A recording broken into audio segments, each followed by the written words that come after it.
Ladies and gentlemen, let's go. We ain't got no time to waste. Let's go. You are now listening to Jason Anderson, and you are in the zone. You're in the zone with Jason Anderson on Sports Radio 810 WHB. Atlanta's gained only 51 yards in the half. Pressured again. Look out. Flag thrown. Launches one deep downfield, and that's picked off at the 37-yard line. J.C. Horn, and he steps out of bounds near midfield. You're in the zone on Sports Radio 810 WHB. Yeah!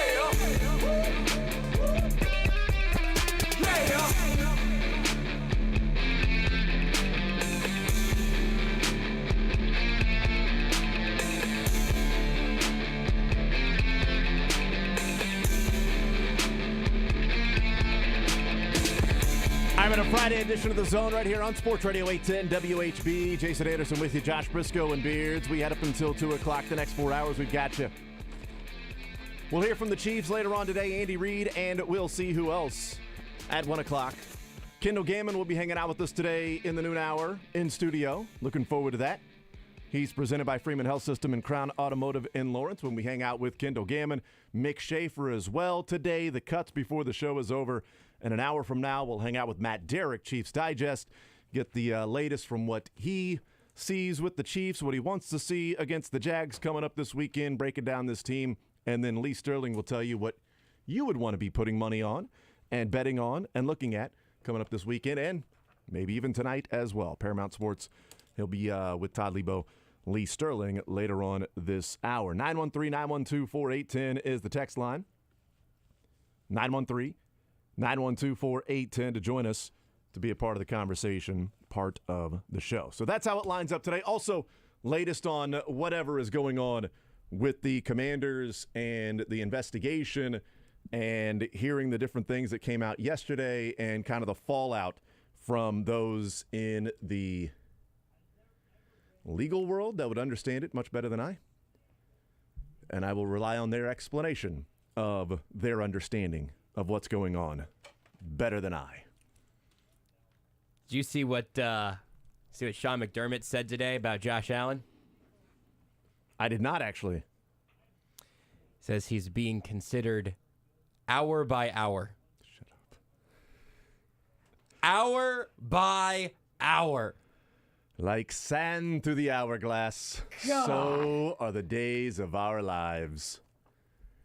We're all just hour by hour. We're taking it hour by hour. Aren't we all? You set up this show every day hour by hour. That is exactly right. Matt Derrick at 11, Kendall Gammon at noon. I mean, Mick in there somewhere.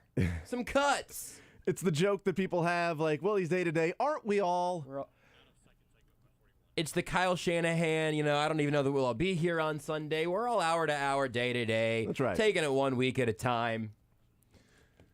I love football coachisms. I've really come around on that. Hour by hour. He's being considered, quote, hour by hour. Sean, just an update on Josh Allen. I know that he was day to day and hour by hour. Is he minute by minute now? Yeah. Is there an issue as we start to go forward? Actually, he's had a setback and he's now year by year. Whoa, Ouch. God! Whoa. That is really, it's millennium by millennium? Eon by eon. I don't even know what that means. Can we even? Is he going to be around that long? I mean, I know he's a young quarterback, but goodness gracious, play by play. A millennium? We consider him play by play. Oh, my goodness. Yeah, Texas Sunday, he's going to be minute to minute. That's what that's going to have to be it. Next week, it's second by. You know what? Every second we'll be monitoring. We've got our eyes. Every single second's going to matter with how we view Josh Allen, our quarterback, and the man who means the most to this organization, even more than me and everybody else in this building. It is that man. If you say that Josh Allen is hour by hour, you've got to come do a new press conference every hour and 15 minutes. You have to. Is that true? That's the rule now. That's now the rule? If you're going to say he's day to day, hey, you know what? We'll talk to you tomorrow. We'll ask again. If he's hour by hour, I want a text from Sean McDermott every 61 minutes. Maybe he will be minute by minute. Maybe it will be. Oh boy, we're really we're moment to moment. Yeah, everybody is. Constantly, throughout life. It's really just a life lesson is what it is. You're right. So again, Josh Allen didn't practice yesterday. We'll see if he practices today in the first hour of that practice or the second hour of the practice or however long that practice goes.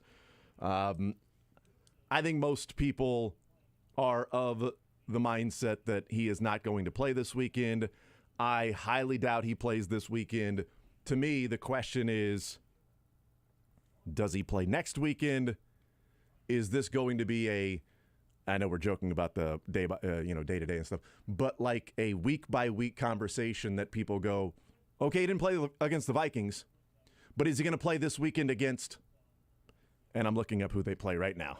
So as I say, is he going to play this weekend against the You're going to beat me to it. Browns? Oh, And you know what? He didn't play against the Browns. Is he going to play this weekend at Detroit?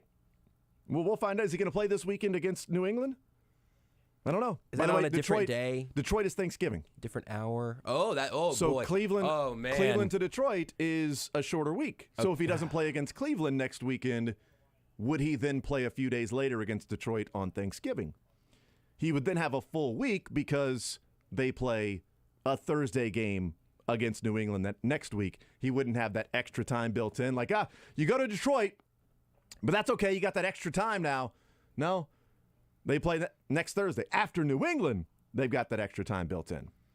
That would be 4 games from now, and I have no idea if he's going to play next week. He could be out there against Cleveland. They may look at it and go, there isn't a risk of further damage. It might be a pain tolerance. And everything else he brings to the table, even if his arm is going to be limited to some degree, is going to be better than Case Keenum. Because why do people choose Josh Allen over Patrick Mahomes? We've talked about this, that if somebody saes, who do you choose to start the franchise? What quarterback do you choose? I go Patrick Mahomes. But if somebody chooses Josh Allen, I am not going to sit up and on a soapbox about how absurd it is. Right. Now, Justin Herbert, I would certainly argue against that. But you choose Josh Allen, I get it. I understand why you would do that. What differentiates in the people's minds that choose Josh Allen over Patrick Mahomes, Josh Allen, from Patrick Mahomes? It's funner to say this after the game of last weekend, but it's the dual threat stuff. That's exactly right.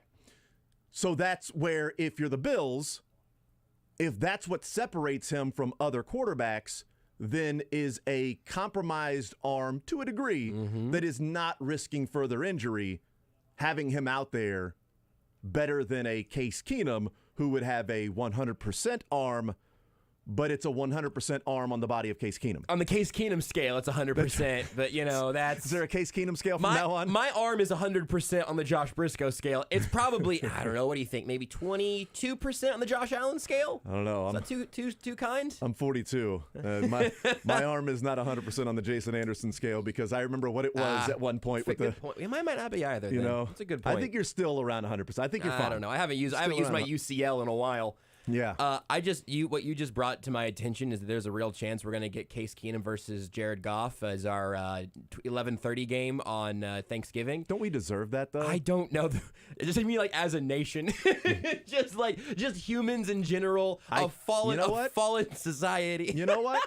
With what's going on right now, I think we all deserve Case Keenum versus Jared Goff, a lesser Bills team versus the Lions, when people are gathering to give thanks. That's good. That's what you get. It helped. I'll tell you what, in Kansas City, it will really work because think of how thankful you're going to be for Patrick Mahomes after you watch Case Keenum versus Jared Goff.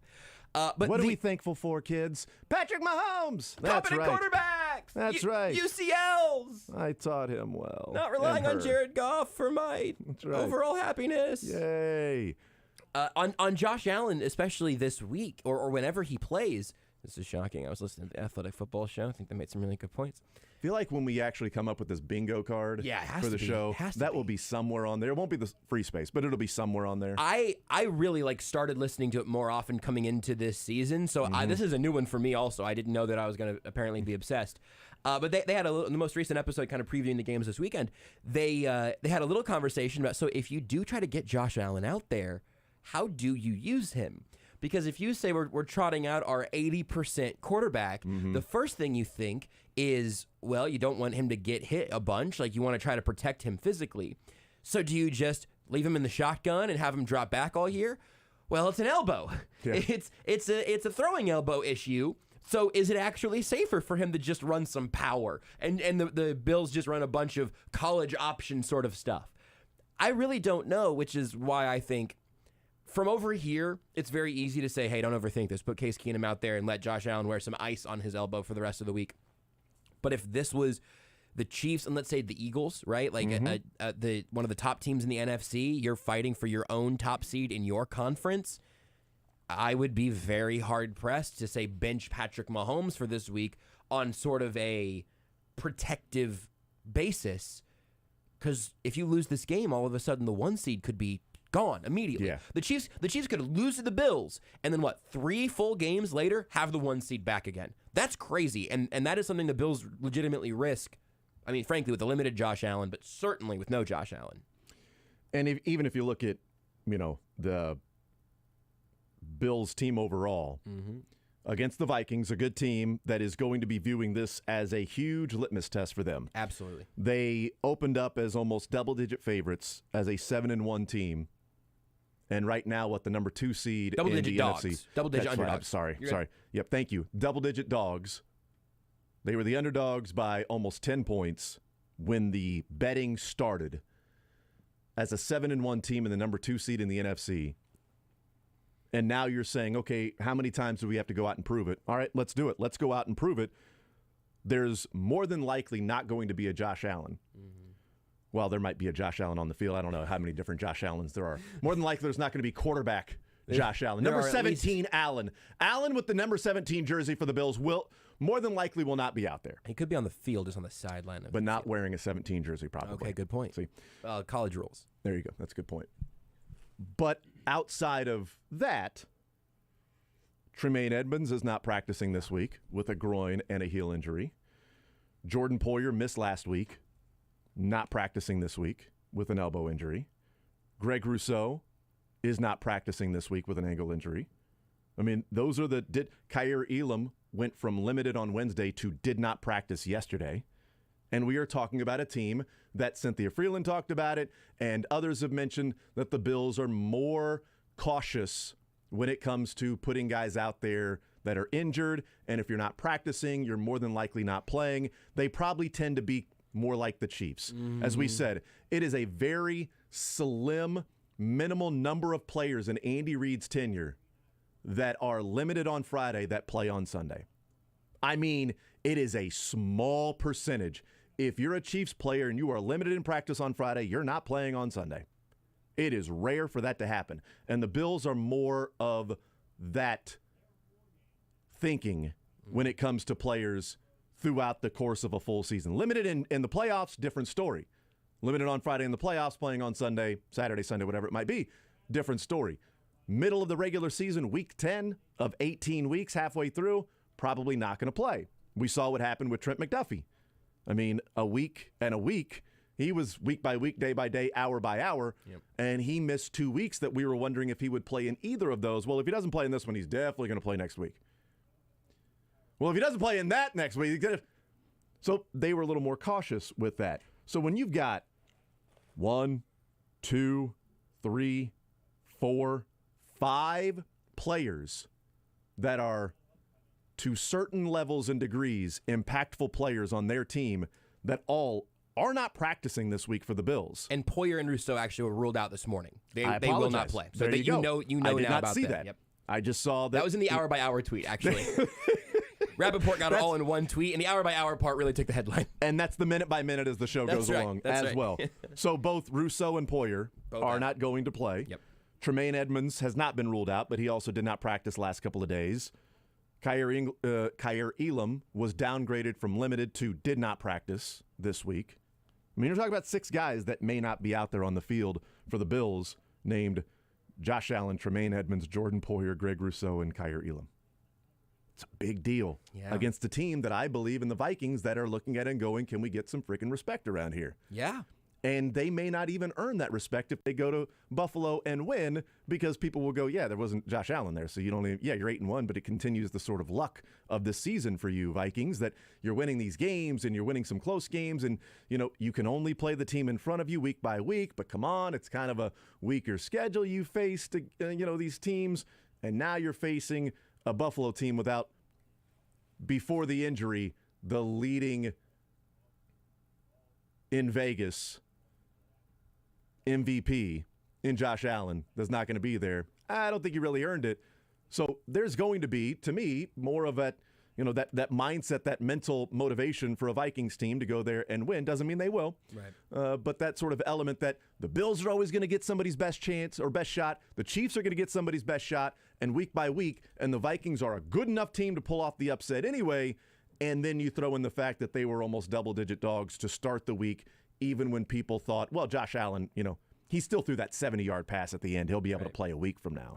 Two extra things on top of that. One is that you're right. If the Vikings beat the Bills with Case Keenum, they're not going to get the respect of having beaten the Bills at full strength. But if they lose to the Bills with Case Keenum, that's a great point. Here come the walls. Here comes the told you so. Everybody on planet Earth say, oh, you think you're going to beat the Bills in January with Josh Allen, and you just lost by 3, and hopefully covered, against Case Keenum and the Bills. This is all a Kirk Cousins mirage. There will be no more chain-wearing plane dancing. You know what I mean? Like, that's the name. That is what it will be. On the other side, when we talk about, well, if it's no Josh Allen, it won't be the Bills at full strength, or that the Vikings will bring their best because the Bills and the Chiefs are the two teams maybe more than anybody else in football, period, that get the best from everybody else. We already know that the Bills will not be giving their best back this weekend. That's right. Josh Allen could play and could be the space alien that he is, throwing rocket ships. That's still on the table.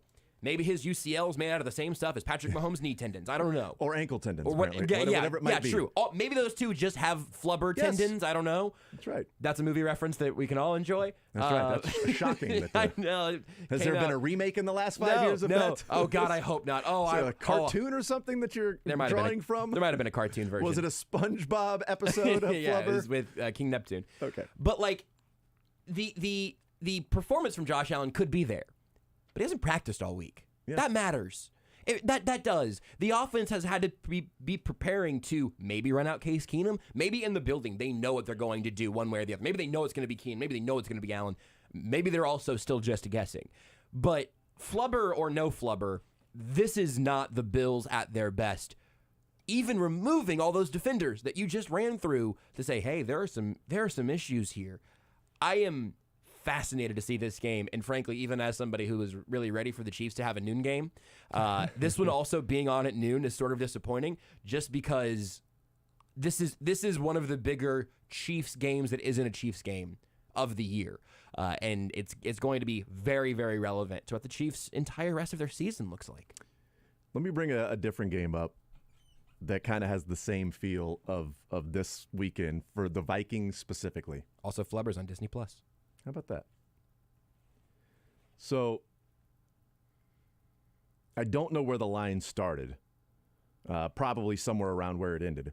But I'm going back to 2019 with Chiefs and Vikings, with Chad Henne quarterbacking for the Chiefs, not Patrick Mahomes, and a 6-2 Vikings squad that was doubted, that was heading to Kansas City to prove that they were better than what people were saying, that they were as good as their record, and they can go into Kansas City and win. They were 5.5-point favorites, were the Vikings, in that game, and the Chiefs win with Chad Henne. It's already happened before. I mean, it's literally already happened before.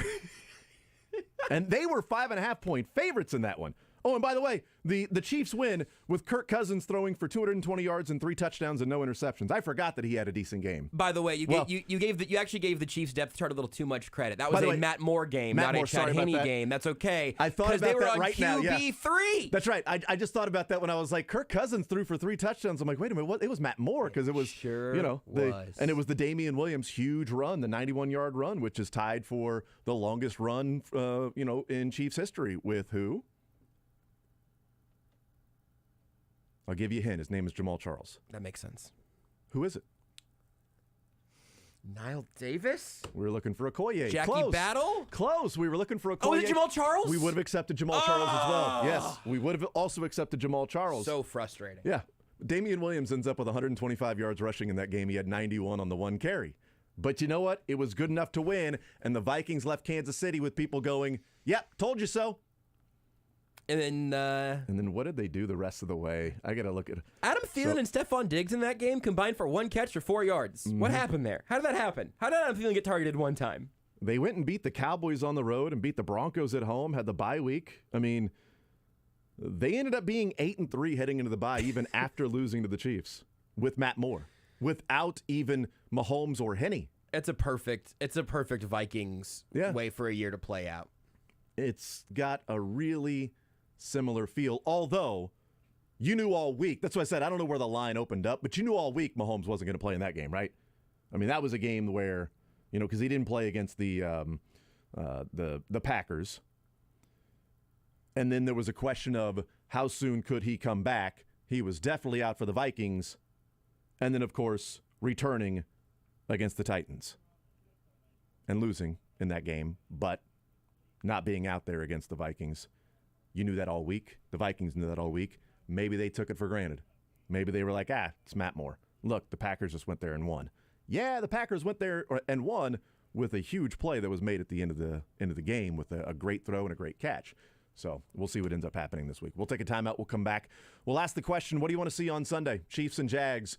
What do you want to see with the questions that have been going around and the conversation around the Chiefs team this week after the overtime win against the Titans and before Sunday Night Football against the Chargers? What would you like to see Chiefs do against the Jags coming up on Sunday? We'll take a timeout. We'll come back. More Zone next. Want to see more of The Zone? Watch the show live on the Sports Radio 810 WHB Facebook, Twitter, YouTube, and Twitch. All right, NFL Sundays are only getting better, and so are the incredible offers at DraftKings Sportsbook, an official sports betting partner of the NFL. And right now, new customers can bet just $5 on any NFL team to win and get $200 in free bets if they do.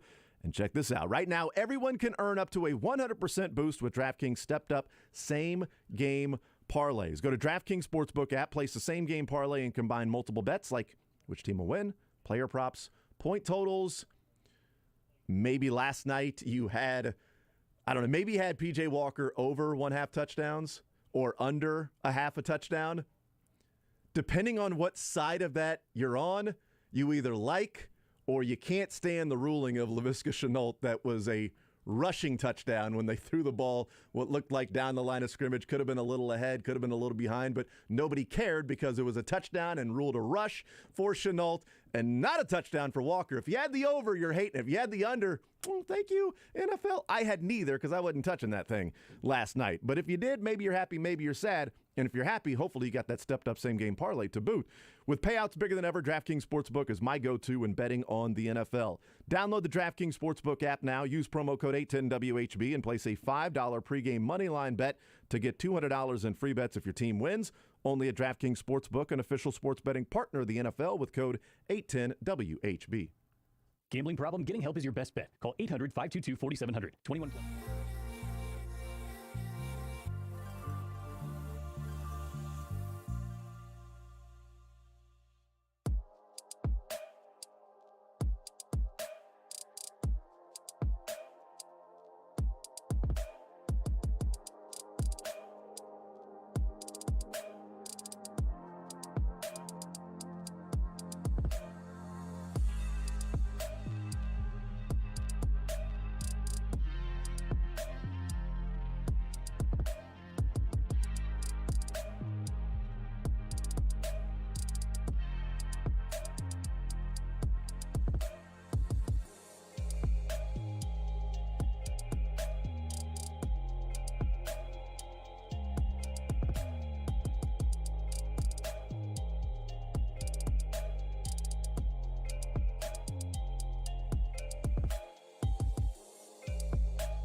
913-912-4810. We'll talk about things we want to see this weekend with Chiefs and Jags. I do appreciate this text that came in, 913-912-4810, along with all the other Matt Moores, not Chad Henne's, and I appreciate that as well, and I appreciate you immediately correcting, because that would have bothered me if we went to break and did I say Chad Henne? Man, any given time I mention a backup quarterback, why does it always have to be? Even when I hear Chad Henne, I thought of Chad Pennington yesterday. Yeah, why do you? Now it was supposed to be Matt Moore, and I mentioned Chad Henne. If I bring up Matt Moore, it might be Mark Vlasic. I don't know. Not sure who I may go with. Todd Collins. I'm not sure what backup quarterback I may in. Damon Heward, Brady, Brody Croyle. Both of them kind of. You've got backup quarterback face blindness, so it's all. And I get it. You've been watching the Chiefs for 40 years. You know, you're gonna have some backup quarterbacks who all kind of blend into the backup. Capital. That's his like Madden name. First name, the last name, backup. He wears number 8 or something. So all of those texts I appreciate, but this text I appreciate. 913-912-4810 says, I want to make sure someone says that they want to see no injuries on Sunday. Boy, and that's I appreciate it. That's a great point. You hate you always root against injuries. Right, you never want to see injuries on either side. Right. You want to get in and out healthy. You just don't want to do that. So thank you to the text for starting off with that. So boom, got it. Now we can move on, because you would hate for somebody to text in and goes, guys, have you even mentioned the fact that you don't want to see injuries on Sunday? I mean, I have not, and if we don't mention it, that means we do want to see them. So thank you for immediately getting that first and foremost is what you want to see. That is number one. 913-912-4810. I do want to get into what you want to see on Sunday, what you'd like to have a takeaway from this Jags game. I want to play this clip real quick because I think it's important to keep in mind when it comes to maybe, football injuries in general. This is Rob Ninkovich, and someone who's, had a number of injuries and little nicks and bruises that take place during the course of a season and in a game from week to week. We're thinking about like long-term issues of the UCL for, Josh Allen and how long he'll be out. And do you play him because he can offer something with his legs, but do you play him if he's not as strong in an arm, if it's not a risk of further injury? Here's Rob Ninkovich weighing in on the injury, yes, the UCL, but other things that could manifest from that. He has an ulnar collateral ligament sprain. And when you say sprain, there could be maybe a little bit of tear there. There could be something that we don't know about. But also with an ulnar collateral injury comes some nerve issues, maybe gripping, maybe some fingertip numbness. So as a quarterback, you need your arm. You need to have that feeling in your hand. You need to be able to squeeze the football to throw it down the field. So I don't think that he's going to play. I'm sure that they're being very silent on this issue. They understand that their whole season relies on this elbow. So hopefully for them, for the Buffalo fan base, they don't have a lot of missed time by Josh Allen, because that injury is scary. It's something I really didn't think much about, and I should, because when we hear about baseball players with the UCL, it's the forearm tightness, right? That's the phrase, man. Or you feel some tingling because it's like some nerve issues that may take place there that you don't have, like your full feel in your fingers as you're gripping the baseball. That's something I just really didn't think of when we talk about that. Just thinking of bigger picture, the 10,000-foot view of, is there further damage that can be caused? Is he going to miss this week? What does it mean for the AFC standings, the number 1 seed? Can the Vikings go in and still pull off what is currently an upset if they win that game, because they're still 3.5-point dogs? Can they go and do that? Can the Chiefs beat the Jags and get ready for the Chargers and take advantage of what could be the Bills having to take a couple of steps back if Josh Allen is injured? Not even really given much thought or consideration to if he's out there. And I know we say 80% of the arm, but I think 80% of the arm is in like, ooh, there's a little pain. It's not going to be any worse. There's no, like if we said, for example, hypothetically, you've been cleared, there is no chance of further injury with this. It just may be, some pain tolerance that's there. Okay, 80% of the arm, whatever. But the fact of like, can you feel your fingers when you're gripping the football? Can you feel the football rolling off the fingers when you are, throwing it? If it's 50 yards down the field or 10 yards down the field, does it change the offense completely? That he tells, Sean McDermott and Dorsey that, look, I can't throw it this far. Doesn't mean we need to call plays differently, but maybe we adjust. We don't have to tell them. Maybe throughout the game they start to figure it out. but at least give us a few quarters to where we can, call a game and approach it this way and attack that defense this way. I didn't give it much thought of you're going to have some tingling. You might have some numbness. You got that down your right arm. There's a lot of things that can manifest from that aren't necessarily going to injure your finger because you can't feel it. It's all stemming from what could be this injury there and how much does that affect or impact even if he does play. And, I mean, we get into all of this so frequently when you see, I'll make it local again, I guess, where Trevor Lawrence plays in a rainstorm and all of a sudden the football's just squirting all over the place. Kenny Pickett in his little hands. First time they played in rain with Pittsburgh and the ball was slipping out of his hands. And wow, it didn't take long for them to talk about his small hands. The gloves and Teddy Bridgewater and I mean, all of those different things we talk about all the time because it really is kind of a finely tuned deal where if Josh Allen has some, again, numbness in a finger, the grip on the football changes, it comes out of his hand differently. If he ends up taking anything off of his passes because of the pain in his elbow, even if he's not thinking about it, even if it is just pain tolerance, not only is it a deep shot issue, it is an immediacy issue. If you float a little mid-range shot over the middle, a linebacker worth the salt's going to step right in front of that thing and take it the other way, where the windows in the NFL is so small. If it's anything like last night, they'll just drop the interception. Fair enough. Yeah, good point. But if it's anything like last night, there will be several inexplicable chances for an interception. That was amazing. NFC South really has spoiled us. But you have to have that velocity and not max velocity all the time. Sometimes you take a little off that pass on purpose, obviously. But if Josh Allen's arm is limited in any meaningful way, it's going to affect all depths of the game. And I just would be so freaking nervous if I was a Bills fan or on that Bills staff, thinking, is there a chance we put Josh Allen out here and it gets worse? And if that's the case, you're talking about the rest of the season, the future. I think there's a 0% chance they would do that. If there was a chance of hurting it further, there's no chance he plays. I think if you're a Bills fan and Josh Allen's been cleared to play, you feel good because that means the Bills organization feel really good about where it is, and they're not going to risk the next decade for the next 10 days and to win a game at home. I don't think that would be the case. If he's cleared to play, if you're a Bills fan, you're feeling good about that. If he's not, then it's week by week, day by day, hour by hour, as Sean McDermott has updated it this morning. Do you think that, let's say inactives come out on Sunday, where's the line if Josh Allen is inactive? Where is it if he's active? Because we talked about it starting at 9.5, and now it was 4.5, now it's 3.5. Yeah. That feels to me like a hedge, because I honestly think that a healthy Vikings team against Case Keenum, even in Buffalo, maybe they're a 3-point dog. You call it a pick'em game, I guess. Maybe that's how they ended up there, but the Vikings getting points even on the road against Case Keenum's Bills is a very strange one to me. Yeah, and I mean, even if it wasn't just Josh Allen, like we talked about, the injuries all over the place for the Buffalo Bills. You know, you're playing without Rousseau, playing without Jordan Poyer. They've already been ruled out. Rousseau and Poyer, and then Tremaine Edmonds has not practiced this week. Kyrie Elam went from limited on Wednesday to not practicing yesterday.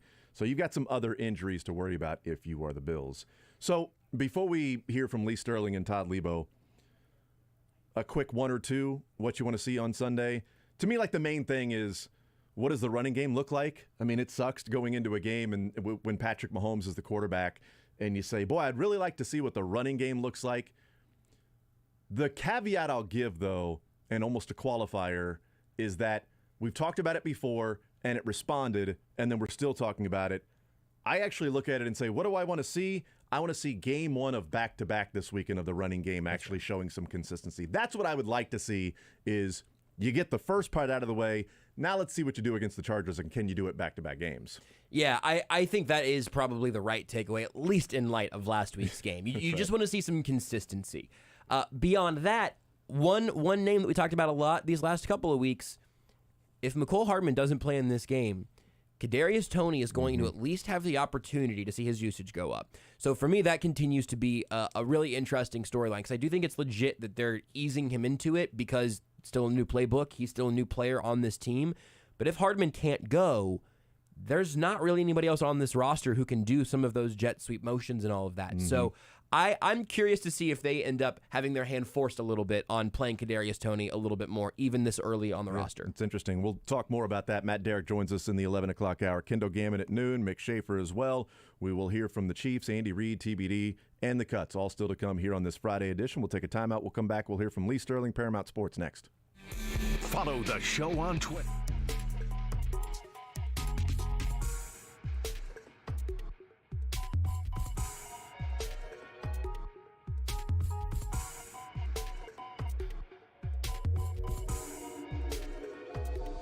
The NFL is in Munich, Germany, and we are absolutely...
Welcome back into the zone on a Red Friday. Kansas City plays Jacksonville this weekend, and people want to know who's going to win by how much, and that and college football games as well. Lee Sterling from Paramount Sports is our man to talk to about this each and every Friday. 11 out of 13 weeks, winning weeks in the football this year so far, Lee. It's been a fun time, and you want to make it more fun with a lot of different ways to get involved this week.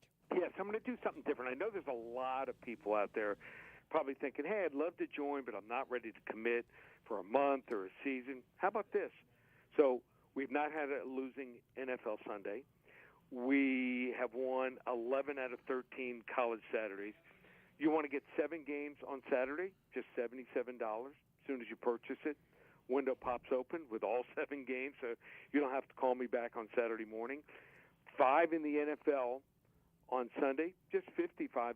Or you want to try me through the end of the month. We don't call it November. We call it Dovember. You can get 3 weeks of action every day because we've got the Maction going on. We're coming off a 7 1-2 weekend in college football and the NFL. You get every single day we've got 3 weeks of games, just $197. That's the best value. Check all the specials out. ParamountSports.com. ParamountSports.com is the place to go. Let's go ahead and talk about some games we've got coming up this weekend. These may or may not be on your service. These are games we like to talk about because they involve our local teams. All right, Lee, Missouri found another oddball way to lose last week. They just have a way of doing this stuff, right? Tennessee took their first loss of the year. They're a 21-point favorite against Missouri. Tennessee's obviously a much better team than Missouri. Are we going to get an angry Vols bunch here who wants to take it out on the Tigers? So they're angry, but remember this. I think the motivation might lie with Missouri. Last year, they were embarrassed, 62-54. In that game, I mean, you talk about an absolute walkover. In that game, Tennessee not only ran the ball, they ran it for 458 yards. They averaged 7.8 yards per carry, and they took it easy. They had the third team in most of the fourth quarter. So I think the Tigers are going to be ready for this game here. They have certainly tightened up the defense. They were ranked 120th in the country last year out of 130 teams. This year they moved all the way up to number 16. No one scored more than 26 points in conference play against them, and that includes Georgia. So Missouri, has been in every SEC game this year from start to finish.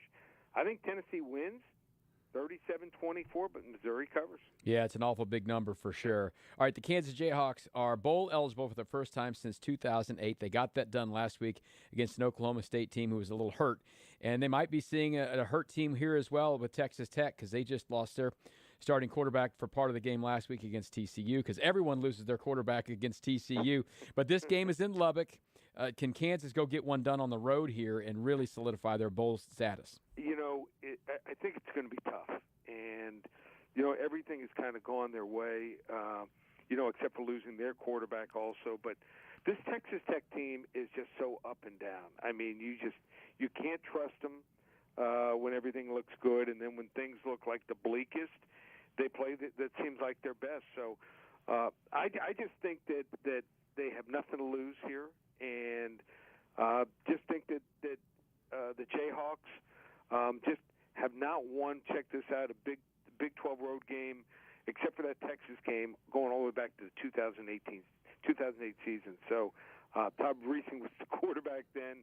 I just think that Tech has a bunch of quarterbacks, and it's more the system here. I like Tech 34-27.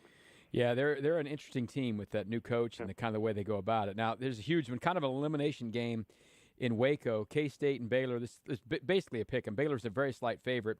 Baylor has gotten themselves right back into the Big 12 title hunt. If they win out, they can just go get it done. K-State needs to win out and get a little bit of help, too. What do you think is going to happen in this one? Just did not like the choice at quarterback last week. Just didn't understand it. You have a quarterback that had led him to a 48-0 win. And then before that, you talk about what he had done. He had him leading 28-10, and he was on fire. I think they should have gone with Howard to start the game, and then, maybe if you want to change it up for a couple possessions here and there, then you bring in Martinez. So I think Baylor's big offensive line is going to be able to control the Wildcats' front seven. Kansas State's offense not having trouble. They get a lot of long, explosive plays, but just 50% TD rate in the red zone, and that concerns me. Whenever you get in the red zone, you got to score touchdowns against Baylor here. I like Baylor 28-24. Another huge one in the Big 12 for that title race. It pretty much seems like TCU is in. I mean, they could lose them all, I guess. But Texas needs to win them all, and that will guarantee they're in there because they've still got a game against Baylor, and they've still got a game against Kansas as well. So they got a lot of things going on. This is the first one on the schedule. They're coming off their big win in Manhattan. Now they've got TCU at home. They're a favorite in this game. What's going to happen here with Texas? Yeah, I thought the line was going to be 3.5 tops. It's a big number. I know Texas is, big number. Texas, perfect setup for last week against Kansas State. They were coming off a bye, helped them prepare, and then they get, luck of the draw. They get to face Adrian Martinez instead of Will Howard. Both teams are balanced. Texas, 203 rushing yards, 265 passing yards per game. But TCU even better, top 16 in both. 219 rushing yards a game, 286 passing yards.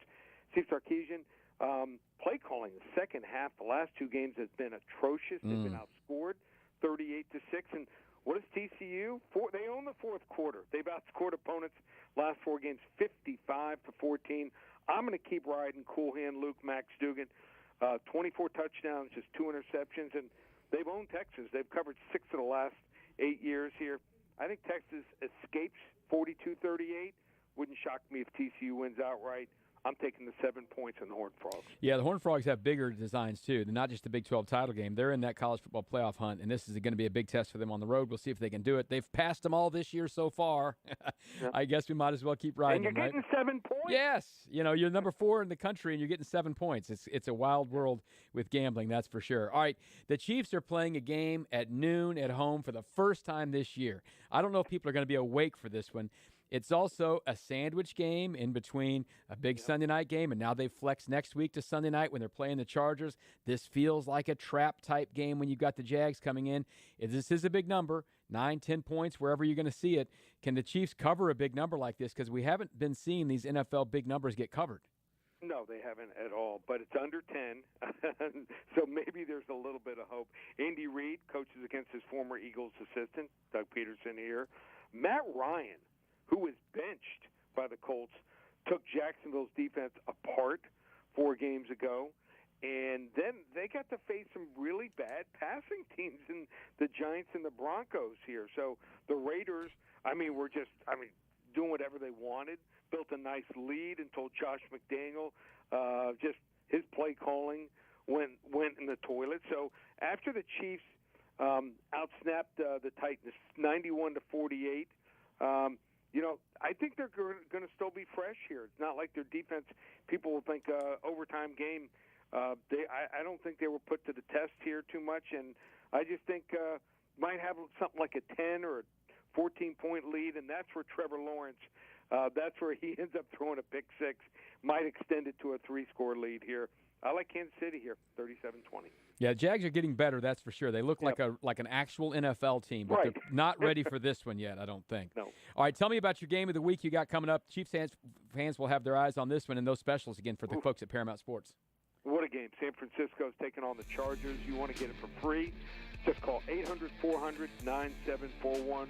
Put you on our game of the week, no charge. Just call that number, 800-400-9741. If you want to hop on board, 3 big specials.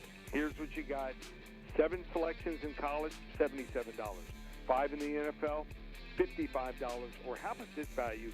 3 weeks of games. That's right, 3 weeks of games through November 30th, just $197. That works out to less than $10 a day. We've got Maction going every Tuesday and Wednesday. We're knocking those games down. Since the start of last weekend, 8-1-2 is our record. 11 out of 13 winning weeks. Have not had a losing NFL Sunday, and it's all documented. Just one place. Check it out, ParamountSports.com. November rolls on with Lee Sterling from Paramount Sports. The Zone rolls on as well. Matt Derrick from Chiefs Digest comes on next.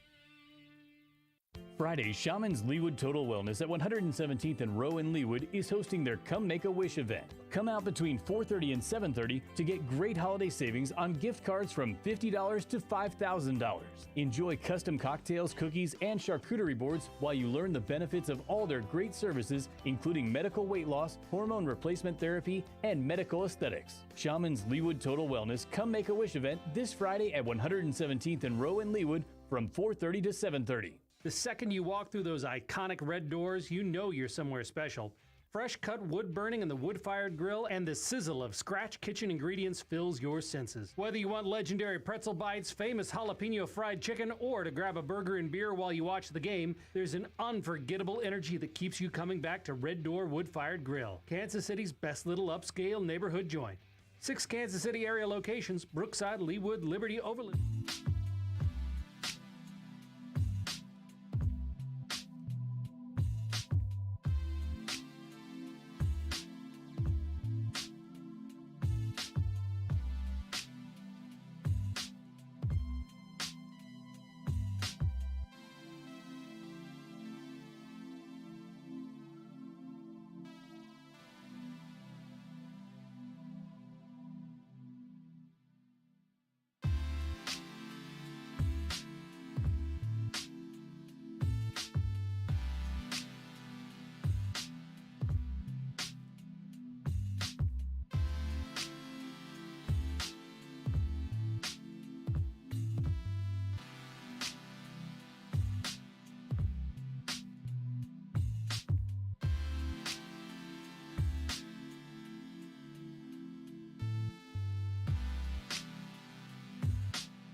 right, we continue right here on Sports Radio 810 WHB Friday edition.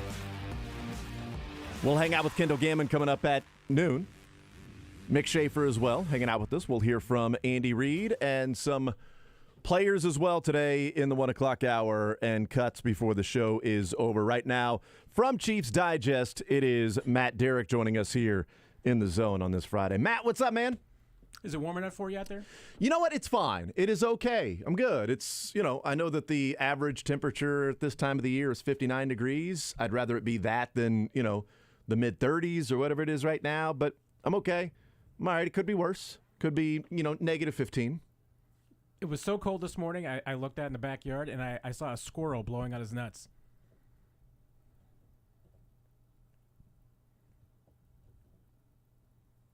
What about what he was also trying to store for the winter? That too?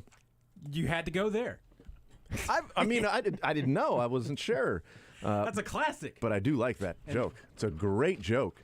Matt Derrick. I'm not even a dad, and I got dad jokes. If you are looking for more of those, you either listen every Friday at 11 o'clock, you hang out with Matt and the Border Patrol in the mornings, or you go to Chiefs Digest. There you go. If you want more of that. That's my second favorite cold joke that I stole from Letterman.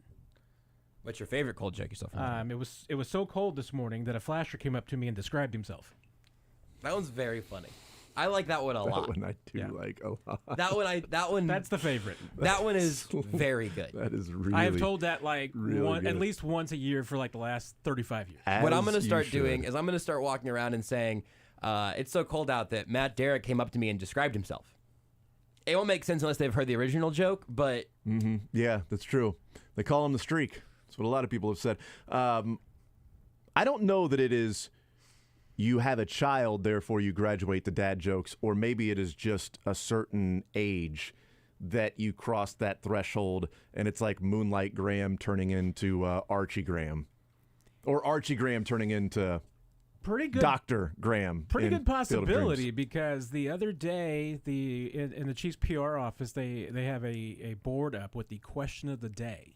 Okay. And the that you're only allowed to ask the they're even dictating what you guys are allowed to ask. Well, it's not for the players. It's just it was a conversation point. It's in there and everything. And the other day it was if you were being sent to a deserted island, what is the one item you would take with you? I guess a boat would be my answer. My answer was I would take an S, so it would be a desert island. Okay, so I mean. We're playing the same game over here. We're changing the rules. Yeah. See, I should just leave right now because you're not going to get anything better. No better material out of me than that. So. I mean, I feel like that's answer 1 and 2. A boat and an S.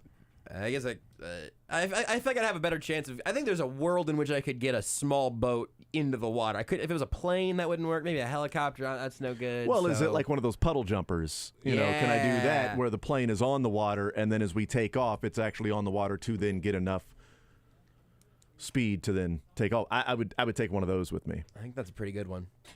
Yeah, a complete and total search and rescue crew I would take with me. That's what I would take with me. The helicopter, everything, the entire search and rescue crew I would take with me. I would take a piloted plane. A piloted helicopter, I guess. And a helicopter. The one thing I would not take was Gilligan. No, don't. That's not. Even if you took a boat and a search and rescue crew, Gilligan would make sure you did not get that. It would also be really annoying just because you would have the chance for it to be Matt Derrick's island, and if Gilligan's there, we already know he's slapping his name on that. He's going to get all the credit for basically owning that island. Yeah, just staking claim to it. Yeah, that's unacceptable. You cannot have that. Yeah, taking all the publicity for it. Everybody knows it is Gilligan's island. Why couldn't it be anybody else? Why can't it be Matt's island? Lesser known show, but I found it to be much more entertaining. Have you considered buying an island and calling it Chiefs Digest Island? Can we start a GoFundMe, Kickstarter? Islands are not as expensive as you might think. Okay, well, this is how many do you own? I mean, how many are in your portfolio there, Matt? I don't own any, but I have a friend who's been in the market for an island. Was he with FTX? Because if he was, I don't know that he's... South America is kind of a retirement location and everything, and they're relatively affordable. You have a friend that's looking to buy an island. A lot of islands down there. That's a pretty good some flex, of which Matt. may or may not, flood. Who Right, do but you how do buy you- an island from? Yeah. Who's accepting the cash? That's a good question. great I don't know if point. they're government owned or God. Yeah, right. Am I paying the Lord? $5 million. Okay, I got it for you. What was it like in the, the 100 BC? One pelt. I own an island. I got an island. All right, It's I gonna got a stay in the pelt. family forever. Sweet. If that's the cost, then we know Harrison Butker can buy a lot of islands. There it is. Wow. How's that segue for That's you? a great segue. Median price of an island in the Caribbean, $4.2 million. Unless, of course, his That's the portfolio. median. There's a lot. Yeah, that's small- true. But that's his point. Because there's a lot of islands that are like just like, the size of a house. Right. Yeah. Or slightly larger that you can put a little tiny, piece of property on, a little house, a little structure and everything. What if his portfolio was in a dip right now with what Dave Tobe said, his ability to make field goals and what he's feeling right now. The and inflation also, might cost a few more pelts. see, it's going to cost you now 3 pelts. Son of a, yesterday it was 2. Like, if there's anything I learned over the last year of using money on the internet, it's whenever there's a dip, you got to buy that dip. Buy the dip. That's. I open my crypto app Invest. again. Invest. Then you are buying Harrison Butker. Right You want to now. buy it at the floor. And then, of course, when that floor ends up being a basement, you want to buy it at the basement. Now, when that basement then structurally craters underneath you, Yeah. you want to buy it at the bottom of the crater, which also did not know you had built that thing on a sinkhole. Yeah. What were the odds of that? So, but you did get it. This on is the, spoken like a true crypto investor. you did get it on the bottom floor. It's warm right here at the Earth's core. I think I'm going to go ahead and throw a few more pelts on Everything's this just one. fine. How did we end up in China? I thought that was a myth. There's I had no way this works. idea. Kyrie's like, this whole time I had no idea. No idea. I could have sworn that you would just fall off. So You would just dig and dig and dig forever. Drake, you're going to have to help explain a little bit of what you just sent me here, and then we can close the loop and talk about Harrison Butker or whatever.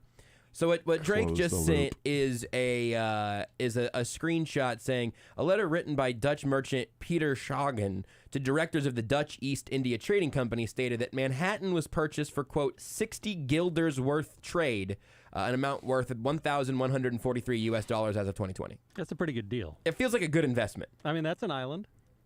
It's pretty good It is. size. Pretty good size. I said it island. was. It is. It's still. I believe it is still an island. Unless they have built around that thing. You know what? It could be the Great Drought.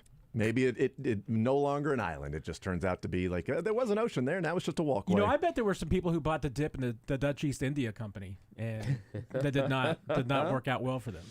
I wonder what I could buy with, I don't know, let's just say 20,000 Dogecoin. You guys talk about kickers. Well, you could probably buy someone who played right field and third base and first base poorly and also batted about 240 when he was not injured. Some Dogecoin. That's pretty good. Not sure how much that would cost you. Probably too much. Yeah, it's probably overpriced. Way overpriced. It's going to be over. At one point, it might have been viewed as a value, but I blame myself for all of this, by the way.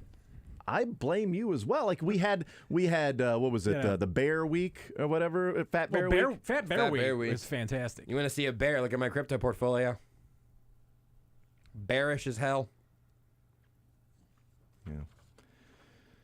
So does Butker turn back into that bull that people always viewed him as?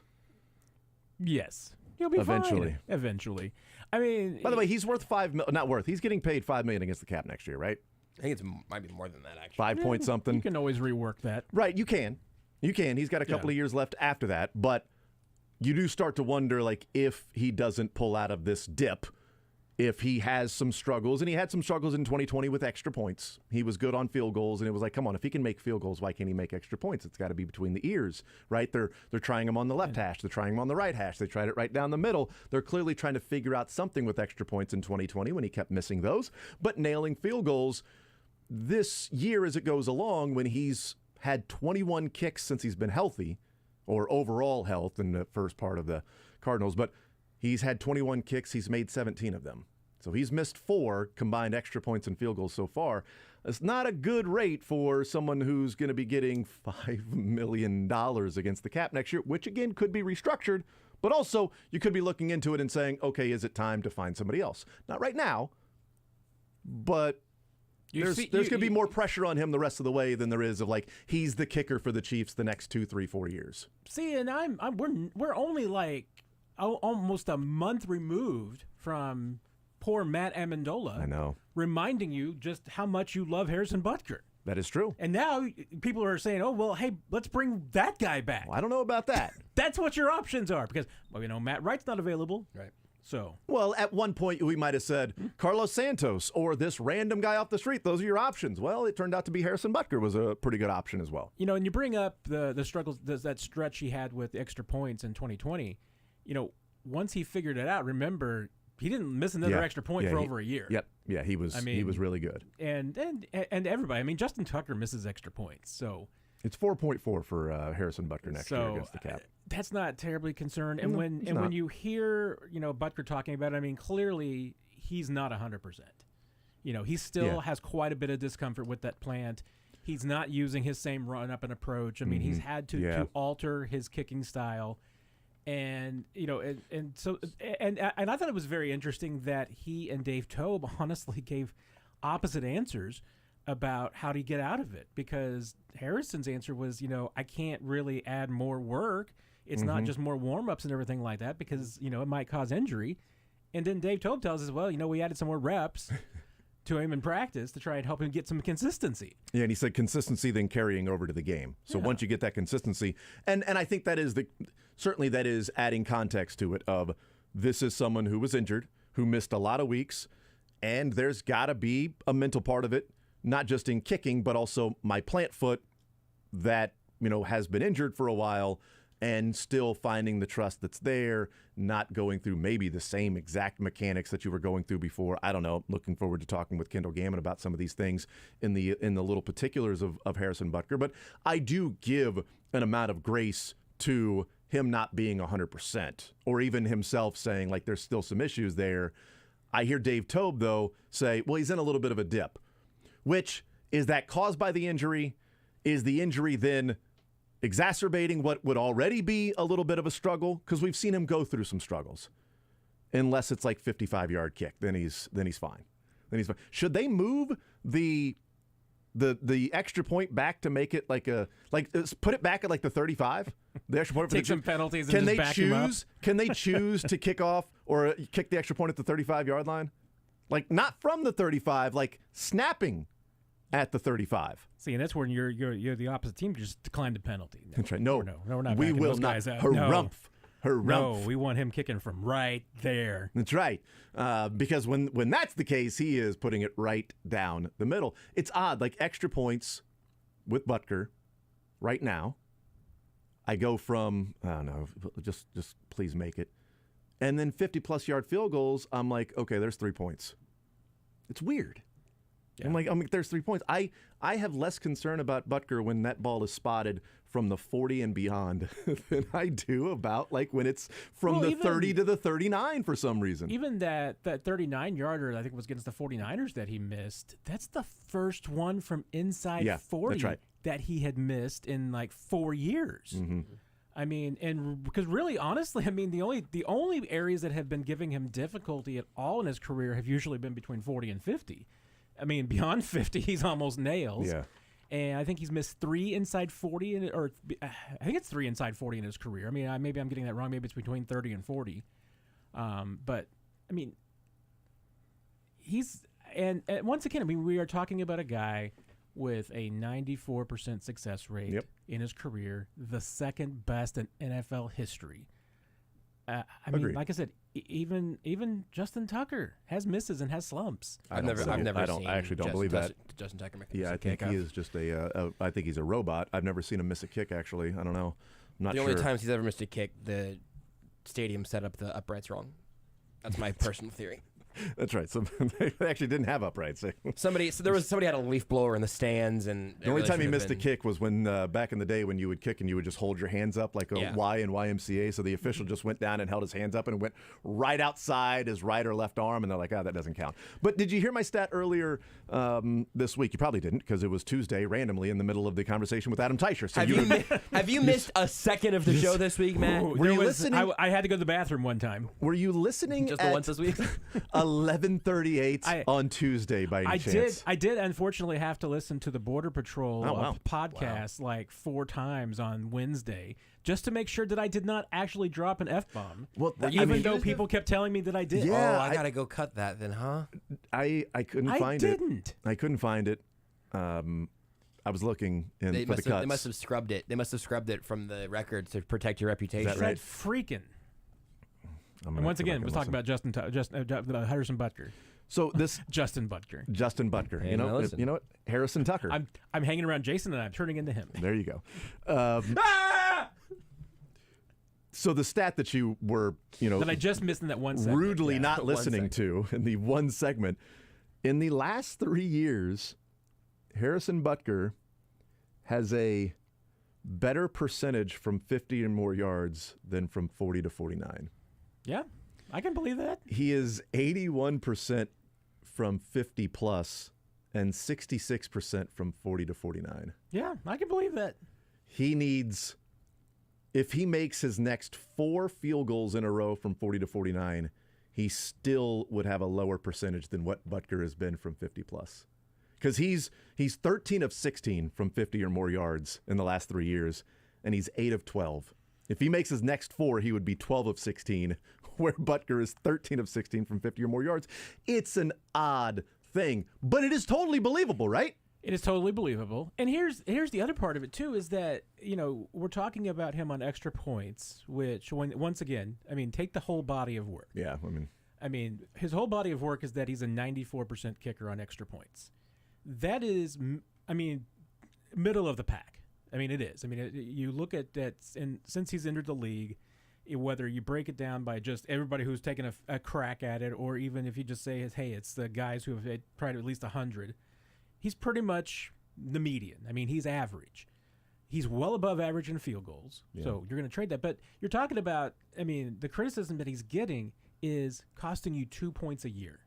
If you're for the Chiefs offense and you're running up and down and you're scoring 50-some-odd touchdowns a year, talk about 2 points a year before that he's costing you between that and Justin Tucker, who hits 98%. That does not concern me at all.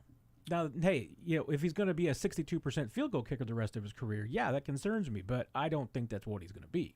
Was the number last night? They showed a number when Koo missed the extra point. He's third all time. Yeah, he was like something like 100 for his last 100. Like he had made like 101 extra points in a row or something ridiculous. I don't know if that was the number. Most accurate kicker of all time. Yeah, I don't know if that was the number. So, but I'm pretty sure it was like in the hundreds. It was like it made like 100 straight, and then he missed it, and like whoa, and then he missed another one. So he misses 2. Like, this is the guy that made all of those in a row.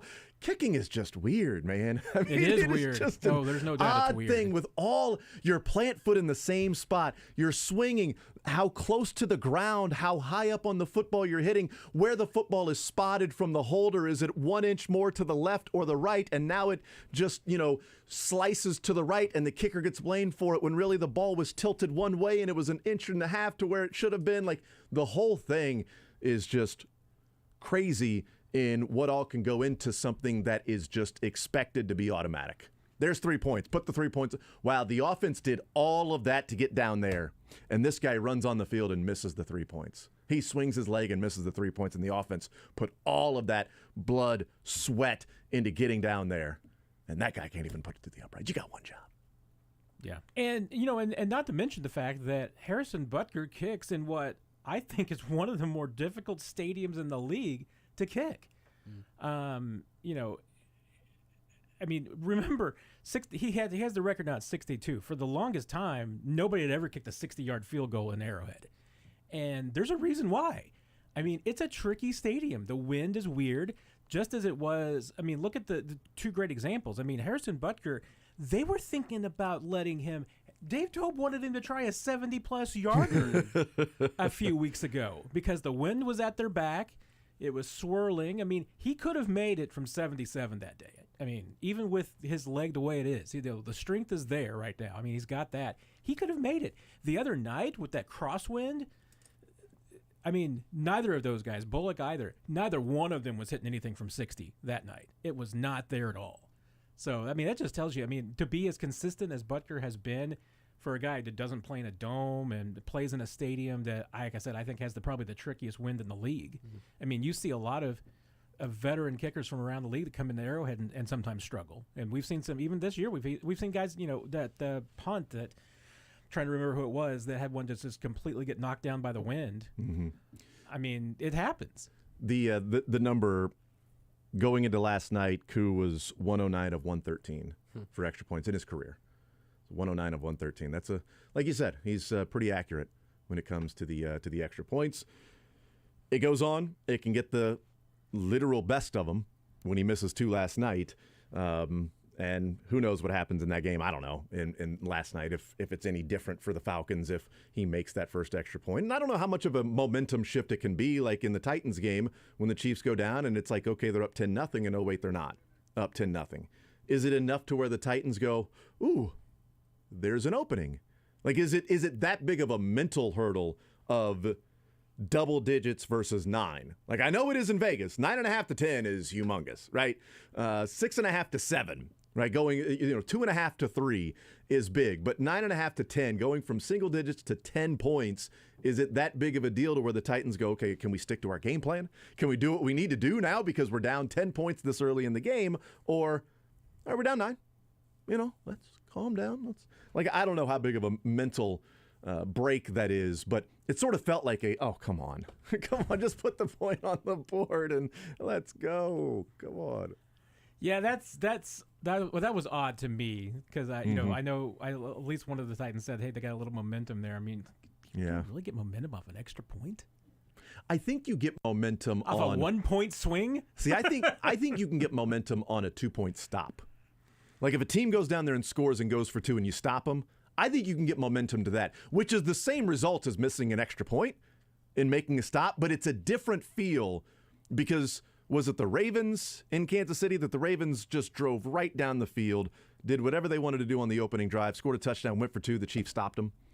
And after the game, when the Chiefs won, after the game, they were like, yeah, that was huge. That meant a lot to us. But even that feels, like a big deal because you get a stop on a 2-point conversion most of the times because you did something. That's what I'm saying. Yeah, it's a different feel because even though the result is the same, it's one less point. You actually caused something. You did something to stop the play. You didn't just stand there and watch the kick go wide. Yes. And I know it's not 1 less point on the board, it's 2. But what I'm saying is stopping a team on an extra point and on a 2-point conversion and missing an extra point results in 6 points being scored on that touchdown. So the points on the board are the exact same as an extra point being missed and you stopping a 2-point conversion. But you're right, it feels like almost a 2-point swing. It feels like that when you're out there and you've done something and you've got to stop, and that is much more of what could feel like a momentum than missing an extra point. Playing John Harbaugh on the 2-point try in the first period, first quarter, it's a lot different than a 2-point stop in the fourth quarter. That's right. So that took place. Chiefs end up winning. Butker makes the winning field goal in overtime, so he takes care of that. Did you problem solved? That's right.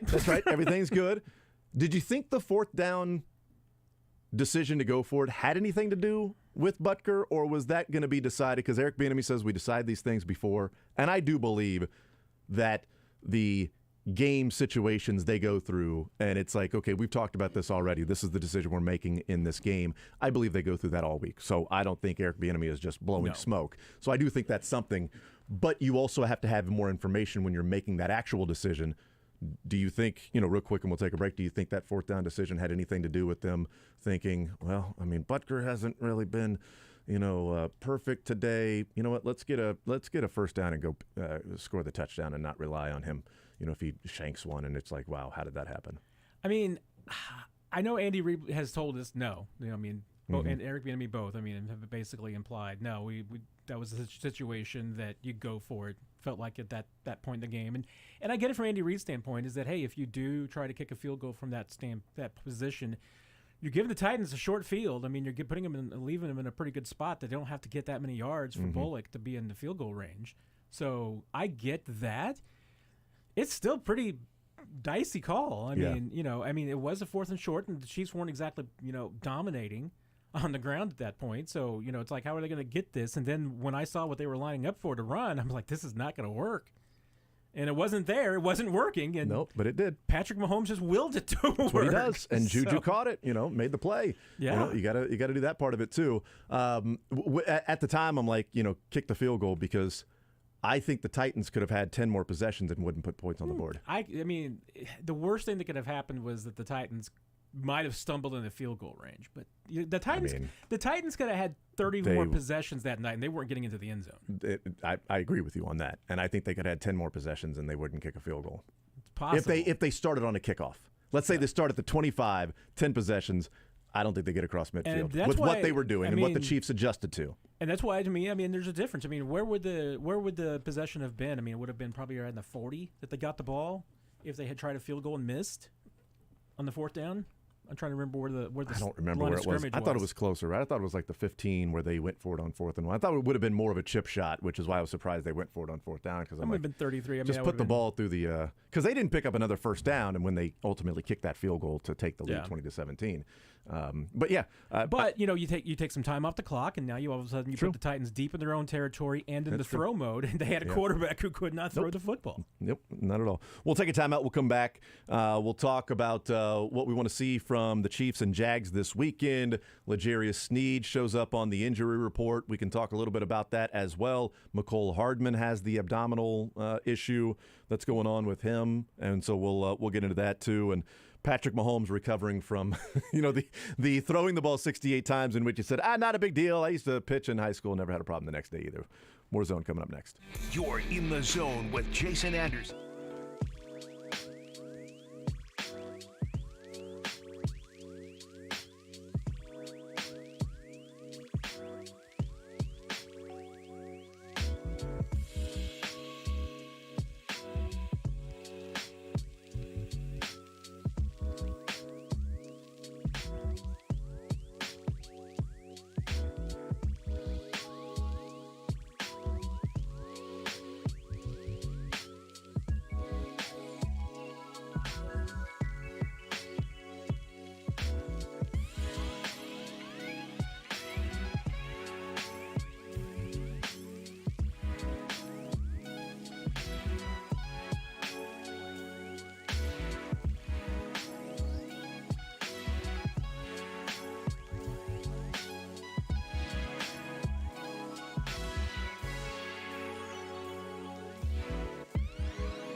Matt Derrick, our guest here on Sports Radio 810 WHB. We'll hang out with Kendall Gammon coming up at noon.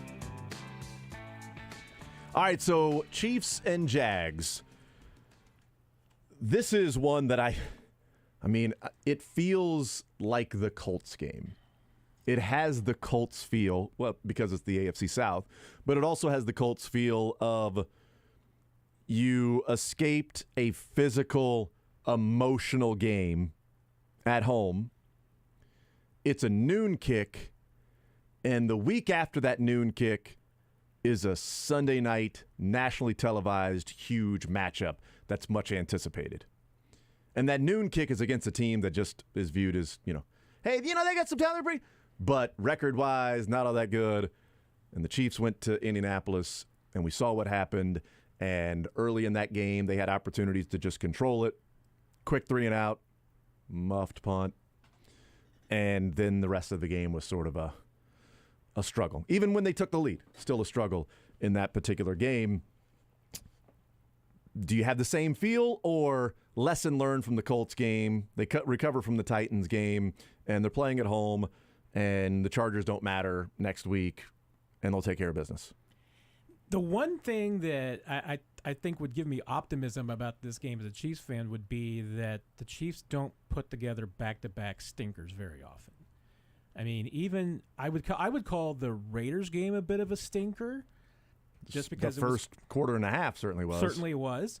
I don't think the Bills game was. I mean, I think the Chiefs played just about as well as they could, and Bills were just a better team that day. I mean, I think they made some mistakes, and the Bills probably had some things where they felt they left some plays on the field, and one team scores late and the other one doesn't, and they walk out of there with the victory. And they came off that game against the Colts with one of their better performances against the Bucs the following week. I mean, even though they've, maybe you could say the 49ers game, even the Cardinals game were more dominant, I think as far as the opponent goes and the situation and on the road, all those things, I mean, that was a bashing. I mean, they just dominated It was an inspired effort built on an embarrassing performance.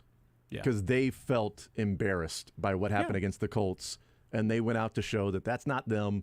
Shaq Barrett may have helped, maybe not, I don't know. And they went out and just put together one of their better performances of the year.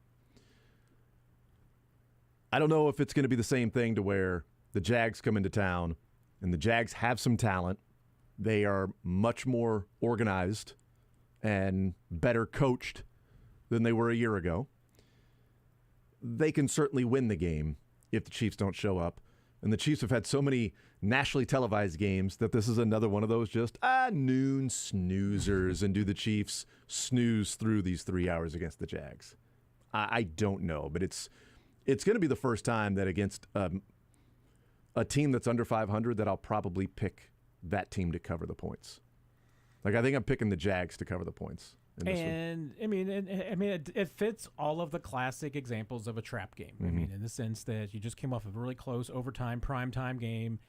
Even though maybe the Titans game wasn't as high profile, they were still a winning team. I mean, there was plenty of reasons. I mean, and this was a team that had given the Chiefs trouble. So, hey, there was a lot of attention for that game. And now, exactly, you're playing a snoozer noon game against one of the dregs of the AFC South, and you've got primetime Chargers in LA next week. I mean, hey, but I think because of what happened against the Titans last week, that's a bit of your wake-up call. I mean, the Chiefs have gotten a few wake-up calls this year, and they have, so far at this point, answered every single one of them the following week. I mean, they're a better team than the Jags. I mean, there's no doubt. It's at home. It's not on the road. I mean, I feel like that Andy Reid's going to have a few new wrinkles this week to kind of put the taste of that game out of them. I mean, they're going to focus on the run game, and that's the one thing that I think is going to be tricky because against the Buccaneers, this team will tell you, and the offensive line guys will tell you, that was one of the hardest weeks they're going to have all season because they were just of how hard the coaches were on them. They threw the gauntlet down. I mean, remember that was when Clyde said whether or not he was supposed to say, hey, when the coaches challenge the offensive line, we feel like they're challenging all of us. Now you're coming off a game where that offensive line has coming off 100 snaps and 90 dropbacks, and that was the most exhausted I have seen those guys in my entire career. I mean, some of those starting offensive linemen were just sitting at their lockers for 15 minutes trying to catch their breath before they went to go take a shower. I mean, that was exhausting, and you can't push them this week. I mean, that's not what you can do. But I think they're going to have to do some things scheme-wise, and I think they're absolutely going to do that. So what would you like to see in the game against the Jags? If there's a takeaway, and not a takeaway literally on defense, but a takeaway you have coming out of that, is there something you're looking at in this game and say, boy, I'd really like to see the Chiefs do this or this coming out of that Jags game that you think they can and they should accomplish? I mean, Josh will probably want to beat me about the head and shoulders for saying this, but this game is going to be a lot about the run game. I want to see the Chiefs run the football effectively. I don't need to see them run the ball 45 times or 68 times. I just need them to run the ball effectively. We don't need to see 15 carries for 14 yards. I mean, we need to see them go out and average 4+ yards a clip and actually get some things done. And on the defensive side, we need to back up what they did against the Titans. I mean, this is going to be a team where Jacksonville's going to want to run the football. They've been doing it very effectively the last few weeks. And the Chiefs defense, I think, has shown that they can defend certain types of run. Now they're going to get, I think, especially because I think the Titans are going to, the Jaguars are going to challenge them a bit more on the outside than the Titans did. And that's a real tester. I mean, that's where we need to see if this defense can handle that. No, I think running the football is the number one thing for me too. I described it as what I want to see on Sunday is the first leg of a 2-week stretch consistently running the ball. Because we've seen the Chiefs sort of have a stinker like we talked about and then come out and run the football for 180-something yards against the Bucs and then go back into sort of a cocoon, of being able to run the football. I'd like to see them be effective against the Jags and then back it up against the Chargers, that it's not just like, a heart monitor, up and down and up and down, that I'd like to see this being the first leg of at least a couple of weeks where you go, okay, hey, they ran the ball well that game. Ooh, and they ran the ball well that game as well. Not the quantity, but just can you put together a pretty good clip of what you're averaging? Because Chiefs like to run the ball on first down. Or at least, let me say this, Chiefs like to run the ball to start a drive on first down. They throw the ball a pretty decent amount on first down compared to other teams. So I shouldn't say it like that. But when they start a drive, the Chiefs like to run the football on first down to start a drive. It is something that they typically do. They do, and I will extend my exhaustion thing from not just the offensive line. I mean, because even Juju mentioned it yesterday, about how much he had to run, and that was challenging. But the other guy who really needs a day of rest, and it's not Mahomes in his arm, it's Travis Kelce in his whole body. I mean, the Titans. Hey, the Titans' strategy every single time they play the Chiefs, and especially under Mike Vrabel, is that you beat the crap out of Travis Kelce. You make him feel it and earn every single thing that he gets. And that was, once again, I mean, that's probably the most beaten up I've ever seen Travis Kelce at the end of a game was last week, because the Titans did it. I mean, they hit him hard. You saw even that first play, I wasn't sure he was going to get back up after he kind of went end over end and landed on his head. That's right. That was a challenge. I mean, he was beaten up and bruised and bloodied and everything that night. So he needs some help too. And this is where that running back group needs to step it up, because everybody else paid the price against the Titans and they didn't. And they're the ones now that need to bail everybody out and say, hey, we got it this week. Was Kelce like really bruised and battered and bloodied, or was he just flopping around making it look like that? I didn't see much. I didn't see much blood. Just flopping around and trying to get a call and everything, like just acting like they were actually hitting him. But, I mean, that's how he plays, according to Vrabel. Mike Vrabel. I love Mike Vrabel, but I do too. That was a sour grapes answer. That was a sour grapes flops around answer. Hoping to get a call. I tell you what, I mean, everybody knows Travis Kelce was hitting around and held and knocked off his route, or they tried to at the line of scrimmage, that he's just out there flopping and hoping to get a call. That's true. But I mean, even that interception that went off his hands. I mean, one that was pretty uncharacteristic of Kelce, but also to me, that was the classic coming off the hands of a guy who's exhausted and tired and short arms a pass because he'd been beaten up all night. I mean, that was a pretty good indication to me that, just what the Titans were taking out of him. Yeah. Also looked like, as he was trying to break, like his right arm got pulled back a little bit. It wasn't a penalty or anything. He was getting held and grabbed all night long. Yeah. It wasn't like it was a penalty. It was just bad timing. That the right arm was a little late getting there. Mahomes' pass might have been a little too hot for him to handle at that time and a little bit too far out. Also, the play wasn't going anywhere anyway. The Titans do to Travis Kelce what Bill Belichick does to Chiefs receivers. You just grab him, hold on to him as long as you possibly can, and beat the crap out of him. Yep. We'll take a timeout. We'll come back. We'll continue rolling. We'll talk about this Chiefs team a little bit more defensively, what we saw from them. L'Jarius Sneed, I'd mentioned that him showing up on the injury report. Does Kadarius Toney get extra work this week if McCole Hardman can't go, and what does that work look like? Josh Allen's status still up in the air for that game against the Vikings, and a prediction from Matt from the Jags game this week. And we'll take a timeout. We'll come back. More Zone next. Want to see more of The Zone? Watch the show live on the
All right, hanging out with Matt Derrick. We'll talk with Kendall Gammon coming up at noon.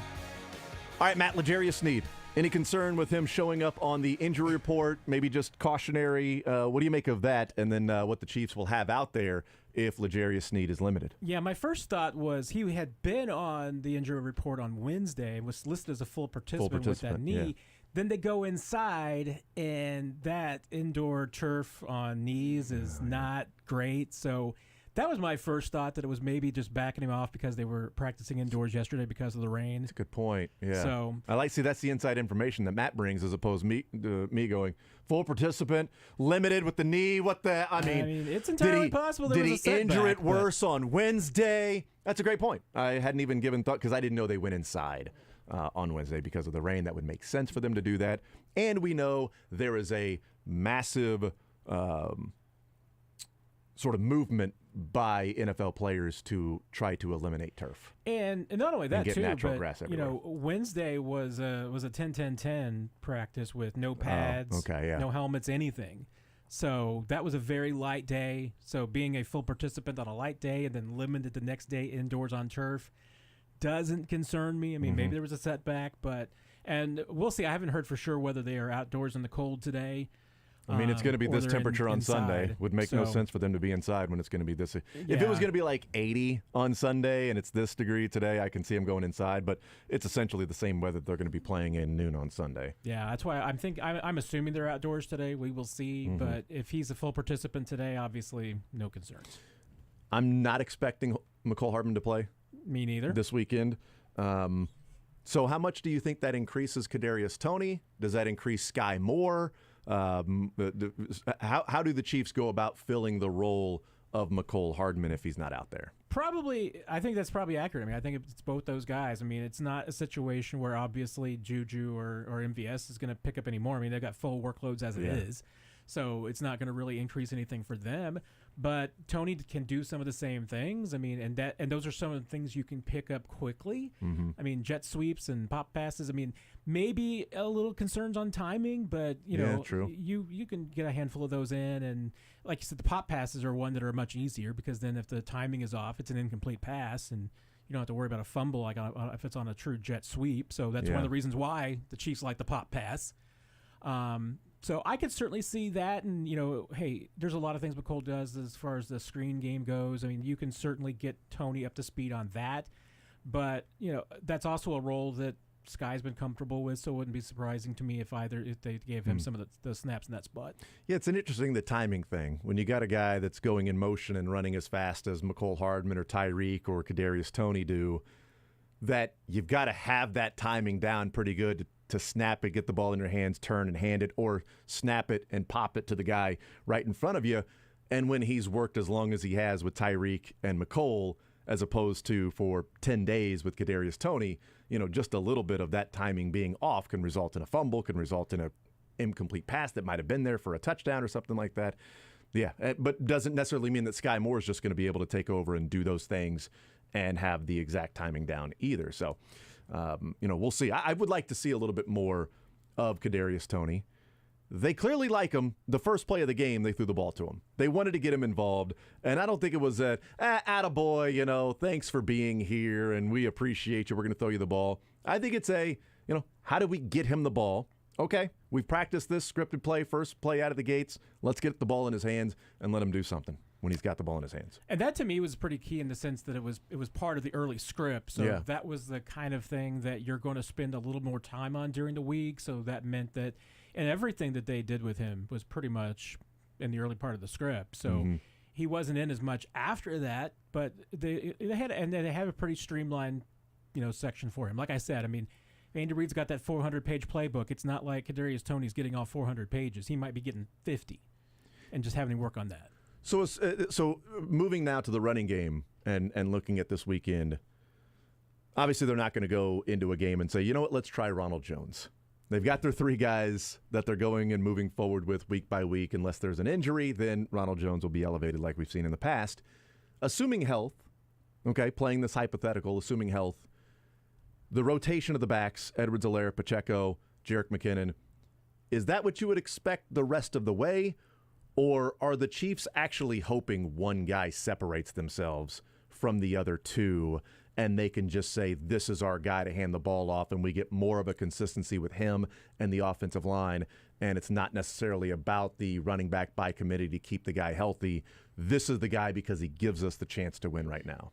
I think there's a real benefit to having a guy that is different, as Andy Reid would like to say, flavor, than what you have as your starter, and you sprinkle them in.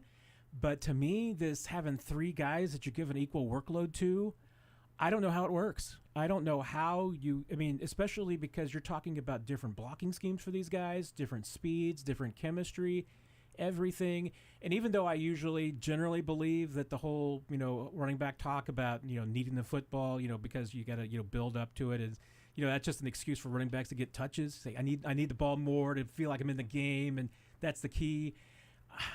I think there's something to it in this sense, that I think that if one of these guys doesn't separate, then the Chiefs have to separate one of these guys and just say, this is the one that we're going with as the bell cow, because we need to build this offense around one of these guys. You can't do everything. I mean, I think you saw what happens last week when you try and do that, because the blocking on the run game looked completely off, and maybe give it all the credit to the Titans. Maybe they took them out of the play, but nothing looked right and consistent in the run game. And I think that's got to be a little bit of just they're trying to do everything with those three guys, and you can't do that. Running back real quick to the pass catching here. Adam Teicher says McCole Hardman was not at the early portion of Chiefs practice today. Saw somewhere else that looks like Snead was out there. So the update there, if that's means something for Tony and Sky Moore and the passing game, or if it means something for Tony and the running game and all of those jet sweeps. Again, the timing and the motion of all of that. We all pretty unanimously, I would imagine, think McCole Hardman's not playing now off of no practice this week. No, he's not playing. And if L'Jarius Sneed is limited, I think there's a decent chance he doesn't play either.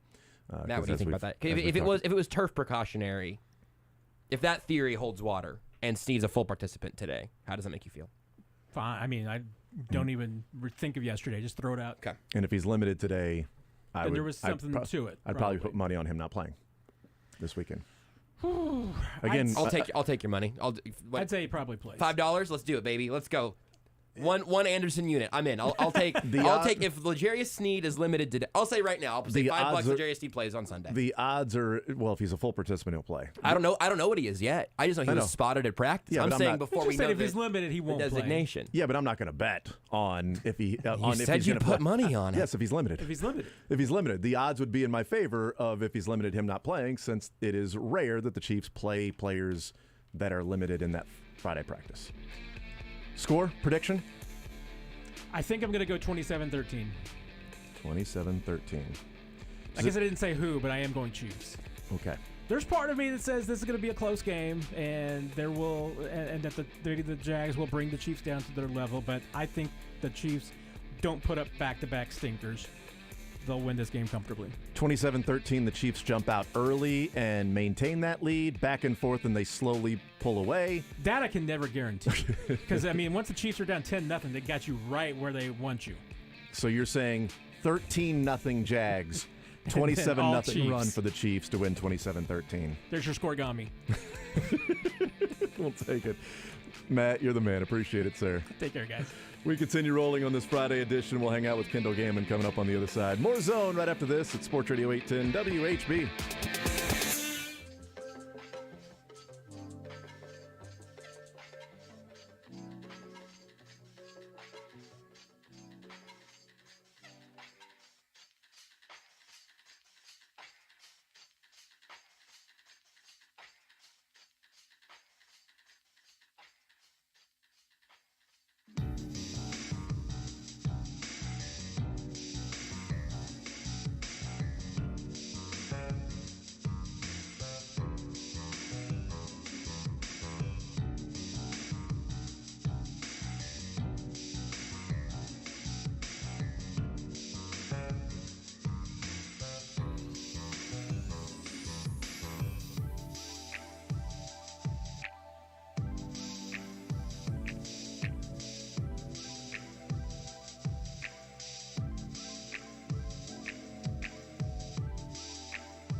Derrick joining us from Chiefs Digest, breaking down the Chiefs getting ready for the Jags on Sunday at noon. Kendall Gammon, now our guest, presented by Freeman Health System. Centered around you, Freeman Health System, your local hospital joining your circle of trust. And also Crown Automotive in Lawrence, your Lawrence new and certified pre-owned Toyota and Volkswagen dealership near Kansas City, Olathe, and Topeka. Experience the Crown difference at crownautomotive.com. Kendall, what's up, man? How are you? Not much. It's good to be here. Yes, and it's good to have you, man. Good to see you in studio yet again today. Always good when we get a chance to catch up and be in studio. Missed you out at Rally House. We did not see a number 83 come through. You know what? So. And I'm not surprised. They're out of stock. You can't find them anywhere. That's the only explanation. It's yeah. That's the only explanation. All right, so let's start with because we spent too much time with Matt Derrick talking about Harrison Butker in the first part of it. So Matt's kind of a special teams expert, so I think it makes sense to do that with him. So let's not talk about that with Kendall. No. And let's talk about something completely. No, yes. I want to get into that, but I don't want to start with it. I don't want to start both conversations with that. I want to start with coming off a tough physical game. Yeah. The Chiefs talked about, Travis Kelce in his podcast talked about it. Patrick Mahomes after the game said, I already texted my trainer, I'm not coming in to work out tomorrow. Andy Reid, when asked by Todd Lebo, was like, it's a great question, about how, what we do this week to help them recover. The offense ran about 100 plays. Yeah. Crazy. You normally get about 70, somewhere between 65 and 75. Right. And so when you run 91 plays, then you have penalties that don't count. Yeah. That take those. You still went out there and put out the effort to run the doubt. play. So they took the snap about 101 times. So a tough physical game like that, what is the recovery like, and how real is it from the outside looking in about how maybe an extra day or two to recover from something like that? I don't know if it's an extra day or two, but it is. You have to take care of your body. Certainly, you're going to come in the next day. You're going to kind of do what they call a flush, and they run. And I know you all know this, but you run and kind of get the lactic acid out and going and moving, and you're gonna get a lift in the best you can. This time of the year, most of the time of the year, you're just trying to maintain what you got in the off season. And so you're going to do that. You're going to, for me, I got active release, which is a form of massage, and then also not acupuncture, chiropractor. So the three, and so you're doing things, trying to loosen the muscles up and do whatever you can. I'm sure a lot of the guys were going in and probably have a weekly massage. I'm sure some of the guys that I was with around in my career got at least 2 massages a week, sometimes 3. I remember Kevin Green, I think he got 2 or 3 a week. And you're doing that just to keep everything going because you're working so hard each and every. Now, this is not the old story of, you walk uphill in the rain and the snow and everything both ways. But back when I was playing, the practices were tougher. You could go longer. You could have pads every day and more. And now, thankfully, they have things against that. But, yeah, you start doing that. I think, didn't Andy talk about that they went into their second half, the 10-10-10s and how they do that. This is the start of what already would have been dialing it back anyway. Exactly. And I think I did not know about that, but when he said it, I was like, okay, yeah, I kind of remember that now. And that makes perfect sense. And just so happens it fell on this day. But, yeah, it's that. And then it's also, I think, a mental game. If you tell yourself you're tired, you tell yourself that you're beat up, you tell yourself that you can't do something, then your mind's listening. There's no doubt about it. I'm big on that side of things. So I think you have to understand that it's a grind and you have to go in. I see the look on your face. You've got Josh a zinger coming. I'm sitting back because I see Josh wanting to come in here. Well, I'm interested in that mental aspect. Like Matt was just talking about, he said after the game, a bunch of the linemen were at their locker for 15 minutes just trying to catch their breath before they would even hit the showers. So if you're in the midst of a game and you're on play 80 and it's the early fourth quarter, like what is that mental aspect like for a grind like that? You know what? You're in the heat of the moment. You're going after things, and it's just that's what got you there, is your will to control your mind and understand what's going on. I'll give the best analogy I can, having been a backup offensive lineman. But I remember when I was with the Steelers and we were going to play the Buffalo Bills and Jim Kelly, and they ran the no-huddle offense. So they would have 2 sets of receivers and running backs, but the offensive line, the scout team that we were on, running scout team, we had to go. So the minute we got done with the play, we had to get right back on the ball and go. And we'd do 10, 15, 20 plays in a row because you're trying to simulate things. And, our coaches were having a good time with this, saying, anybody can make 10 more, anybody can make 5 more. But from the mindset of it, you're just like, okay, we got to go. This is what we do. And even then, during the week that you're preparing, that you're performing a big task, that. So I would imagine it's that times 2 or 3 in the game. And I would have to, like, when you work out or you've got a certain number of reps on the bench or something, you say, all right, I'm going to get 10 reps here. You get to 8 or 9 and you maybe start to get tired. If you said, I'm going to get 12 reps, do you get to 9 or 10 before you start to get tired? I'm going to get 7 reps. Do you get to 5 or 6 before you start to get tired? I bring that up because, like, in the middle of the game when you're playing, have you counted the number of plays that you're like? Patrick Mahomes found out after the game that he threw the ball 68 times. Yeah, he didn't know at the time. Had no he was idea. just playing football. Right. So the offensive lineman in the fourth quarter, they don't know. They just know they're tired. Yeah, we've run 80 plays already. Because if you find that out, maybe your mind starts to go, "Whoa, how have we run 80 plays?" As opposed to, "All right, what's the next play?" Yeah, the last thing you want is somebody on the sideline with flip cards saying, "Hey, this is play 73," and we're like, "What? This is a third quarter." Andy, get your Waffle House menu. What's play number 74? We've won 73 of them. What do we got for play 74 and beyond? Do we have something left over? Exactly. Even though Andy did say in overtime when they were going for it on 4th down, said, "Well, we still had a few plays left that we could go to." Andy always has a few plays left. Make no mistake. You'd run 90 of them at that point, and you still had a few left in the bag, just in case. Let's go into our emergency stash, for the rainy day or for the 101 play day. Absolutely. Yeah, is it typical that teams will dial it back as the season goes on in practices, even when you were allowed to have the padded practices and the more physical? A little bit. I mean, some coaches, Ditka didn't, Vermeil didn't for the most part. Cowher did when I was with him. So those guys, Herm, I don't really remember. I only just had 1 year. And Gunther, I don't know. We had to all put yellow glasses on. I don't know what we were doing with Gunther, but depending on the day of the week. Gunther and I had a great relationship, so I can mess with him. And God rest his soul. And he was a great person, but he was a character. Grunny told the story this morning that it was in a practice, and Gunther, as coach, he saw somebody sitting over on like one of the bags or something, right? Whether it be the dummies or one of those bags or something like that. And he saw somebody sitting over there, and he just started screaming. It was Len. It was Len Dawson. It was Len Dawson. It was Len Dawson. Absolutely. And Len immediately sprung up, and Gunther was like, "Oh, Len, I'm sorry." And Len goes, "A rule's a rule. If it's a rule, then I'm not going to sit down. A rule's a rule." Yeah, and Lenny the Cool, he's like, "Well, I guess I better get up. The rules are that I'm not supposed to be sitting down." Coach, a rule is a rule. I'll stand up as well. He said Gunther's face was as red as his glasses. We went all over it, and you talk about those glasses and everything. We went all over it and whatever. I like to mess with Gunther. And so every year that I went to the NFL when my boys were born, I would make a pillowcase with pictures from that year that I made as transfers, and I would iron them on the pillowcase, and I'd tell them that when I'm gone for those 3 weeks, you kiss the pillowcase. I can feel the kisses and everything and whatever. And that's awesome. So I was good at ironing and doing all this stuff. So one time I made an iron-on of Gunther just staring at the camera with his blue blockers on, and I put it on the front of my shirt, and I'm walking into dinner, and he looks at me, and he looks down at my shirt. He goes, "You mother!" And then Jared Allen saw it. He goes, "Oh, you've got to get me one of those." Jared Allen wore that shirt that I made him for several games underneath his pads. Really? Wow! Yeah, absolutely. Now, another little known fact about Jared, because I got to come up with something crazy each and every I week. love any story you can pull out of the locker room. So Jared Allen, we talked about it. His rookie year, they're like, well, he's going to replace Kendall, and he can long snap or whatever. And like I said, when I saw him out there, I'm like, you're going to play a long time, but not as a long snapper, because I'd never seen an athlete like that. So he's in the preseason, and he has a couple games under his belt. He gets a sack, and he goes down. He loved pro wrestling. He does this move where he hits his thigh, and he's on one knee. And the NFL fined him. They deemed it sexual in some sort or whatever.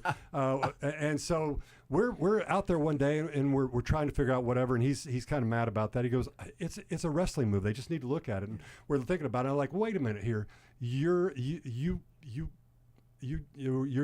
rodeoer, and you rope cattle, right? And he goes, "Yeah." I go, "Why don't you do it like when they get the cattle and they tie the three legs up and then they go up like this, and that you could do that as your sack dance." And he's like, "That's awesome." So that's what he did. If you want, he goes down on one knee, he ties the three legs together and up there, and that's when they the timer stops is when his hands goes up. You know, I'm not big on rodeo, No, but that's but the thing. I had no. You get to claim credit for the Jared Allen sack celebration. I don't know if he'll even. Yeah, that's the only thing I'm going to claim in terms of the. That's the closest I'll get to that athleticism, and I don't even know if he remembers that. But I remember it like it was yesterday. Because hey, you're a rookie. You're getting some sacks. That's a big deal. You got to figure out what you're going to do for the sack dance. That's incredible. I mean, there was a Viking. A Viking did that. Ever. Yeah. Did you know it was him roping the cattle? Yeah, roping the cattle and seeing how fast you can do it, and you hold your hands up because the timing when you let go of the rope is when you know what you're timed on. He was doing a little media tour recently. I don't remember what it was. I think he might have been on here, or it might be soon. I also double check. Maybe another Hall of Fame like finalist and things like that. But because he was also getting some sort of honor in Minnesota, and somebody had a sack that game, and one of the defensive ends, one of the pass rushers, went an ode to him, and did it as an ode to Jared Allen. Yeah. So it not only do we remember it here, it has lived on into the modern NFL. That happened this season. Somebody brought that back. And that's what reminded when I saw it. I was like, I remember when I remember we were right. It was hot out. We were right by this evergreen tree, getting ready to go to practice and talking about things. I wonder what his celebration would have ended up being. It would have cost him $10,000 every time.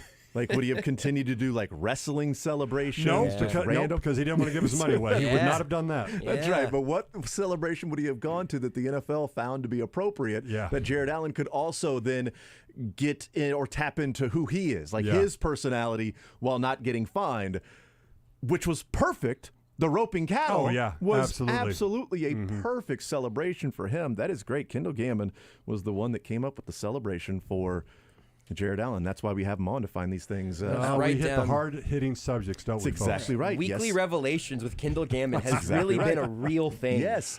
So you've played with a number of different coaches. Yeah. What would it be like if you were in Indianapolis this week? It would be really odd. When I heard that, I was just like, really? I was just like, and I started thinking about myself. And I'm like, so you're telling me I've got a chance? And so it's all this 1 in a million stuff. It's hard to believe. I mean, it's amazing that it happened. Then you got to think, okay, it had to be in the works for 2 or 3 weeks. They had to be talking about this, and I mean, he was still doing stuff for ESPN, wasn't he? Yep. And listen, I mean, he is respected as the day is long. And if you're going to have somebody other than the QB that knows things, it's going to be the center that really have a clue. I always liken it to the middle linebackers on the defensive side. It's interesting. It's either going to be really, really great, or it may be lousy. But I saw some of the interview with him, and he's like, I'm not going to back down. I mean, he said it. I just took it from him, which is it's either going to be great or it may be really, really bad, but I'm not going to back down, and I'm not going to apologize for getting the chance. And I don't know. I think as a player, you have to respect the fact that I think he played 14 years and at a high level and everything, but wow, 1 year high school coaching, and then you're there. Well, they also had just fired their offensive coordinator, which came 1 week after benching Matt Ryan. When you see I think on Monday they said their next order of business was to figure out who was going to call plays on Sunday. How does that make you feel? Because I, never being in a huddle, I thought that seems like a pretty quick week for I think now a 30-year-old play caller to be installed and kind of get that offense figured out. Yeah, it is. And I haven't looked at the roster and who they have on there. You would assume some of the guys on the offensive side of it have some experience, but who knows? Maybe Jeff's looking at the other cast of ESPN is going to bring somebody else in. Dan Orlovsky? There you go. Take Orlovsky. Field Yates has a chance, man. He's got to get in that front office at least. Orlovsky's pretty bright. I'm serious about. He really is pretty bright. I'm serious about Orlovsky. Yeah. He's been asked about it this week on ESPN, and he said something along the lines of, "I've let Jeff know my feelings." And it mentioned earlier this week that he and Jeff had sat back and were talking about different things, and he was asking him, like, what do you see from this with the Colts? And he's like, I thought we were just having conversations. And now I know that there was more going on, that he was picking people's brains about what they saw when they were watching the Colts. And so then Orlovsky was asked, well, what do you think about this? He's like, I've let my feelings be known to Jeff of what I would like to do. So I think, I'm not saying it's going to happen, but we've seen crazier things, like Mike Mayock be hired as a general manager to the Raiders. So we've seen some crazier things happen. He could be the next quarterbacks coach there in Indianapolis. So he's going to be the leader, the motivator. He's not going to be calling the plays. I assume the offense has not stayed the same. I mean, even if it were the same general pattern, things morph over years. So now that they got they got Jonathan Taylor's back. So he was full practice yesterday from missing time with the ankle, and they traded for Zach Moss. The Naheem Hines trade with Buffalo. They got Zach Moss, the bigger back from Buffalo. So I wonder if Jeff Saturday's we're going to run the damn ball because I want to run the ball. Lineman, That's what I want to do. I want to run the ball. We're going to run the ball. Now, Chris Ballard is still there, right? For the time being. So, for the moment. Yeah, for the most part. I mean, do we know? Did it come as a surprise to him? Was this going on behind his back? Or? I think he I'm knew. Assuming. I think he knew. He just didn't have a choice. Right. He didn't play a role in the decision, but I think he knew it was coming. Joe Thomas this morning on NFL Network spent about 3 minutes ranting about how disrespectful the hire was to the players in the locker room. Which is why not that I want you to go on a rant or anything, but it just got me thinking, like, okay, if you're a player in that locker room, Joe Thomas was like, that's upset a valid opinion. And mad about what it means to be a coach, what it means to be a player. And this guy's been on TV. He played for a long time. Respect. He's been on TV. He's coached some high school, and now he's the head coach here that, we've been putting all this stuff in the years and over the summer and OTAs and training camp and this year, and now we're just going to have a guy who was a high school coach and a commentator. If you had asked me to come up with the oddest way for a coach to come into the NFL, I would not have gotten that one. I would have lost it. I would have lost that bet. You would have lost that bet. I wouldn't have gotten that one. Yeah, Joe Thomas was very passionate. Yeah, I'm about sure he was. How upset he was.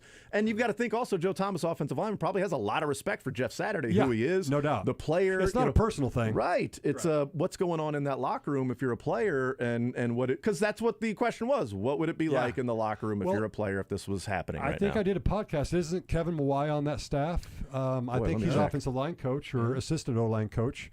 Colts staff. Or offensive coordinator at this point. I don't know, but it seems like he was with Indianapolis. Let me see what the Colts coaching staff is. Here we go. Go ahead, Josh. Well, when you say that it's a valid opinion, kind of that it could be disrespectful, is that because it's someone who's has not earned that qualification yet? Because these guys are now thinking, are they playing on a tanking team? Like, what's the? I think it's some of that, and just you would look at it. I could see the opinion of, wait a minute. I mean, he's never coached before in the NFL, and you're bringing him in. I mean, what's going on here? And you would naturally think, wouldn't you be bringing up another guy on the staff? Yeah. But I think it's a valid opinion. Now, Jeff Saturday might have gotten in front of them for the team meeting and everything, and threw things out there, and people were like, "Okay, let's go see what we do here." That could have happened. Kevin Mawai is assistant offensive line coach. That's what I thought. I thought he was here. I did a podcast with him earlier this year. Yeah, so he's on that. Mine. And I do think there's it's not like they wiped out the entire coaching staff and brought in Jeff Saturday to then go and build a staff. Mm-hmm. John Fox has been a coach for 40 years in the NFL, so he's still there. I know that we joke about Parks Frazier. That's the 30-year-old now play caller. That's there. Like, that's not what the coaching staff looks like. The defensive coaching staff still the same. Right. Defensive coaching staff still the same. It's offensive coordinator and head coach are gone.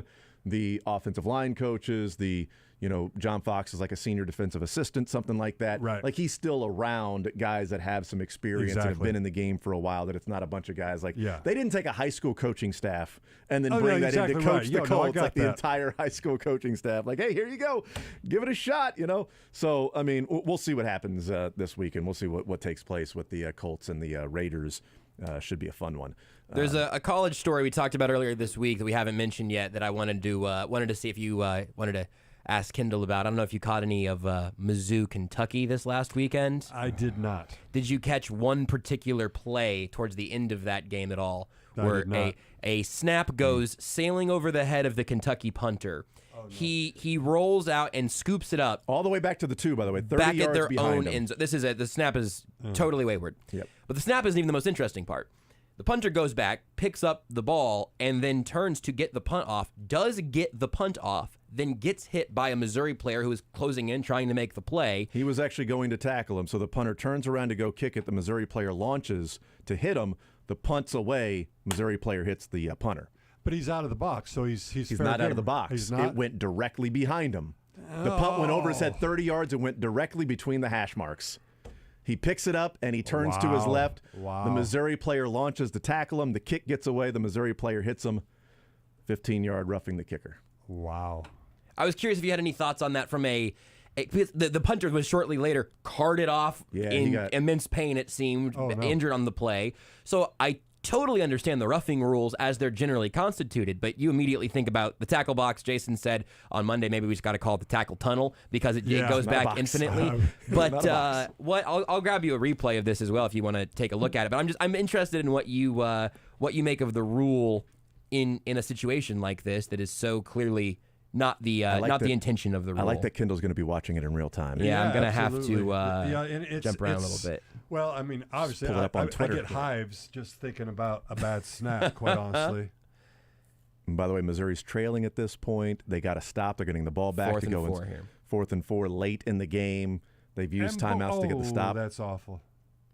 21-17. It's on the hash marks, and the punt. Oh man, I mean, he's standing on the hash marks. Yeah, it was still within the tackle box.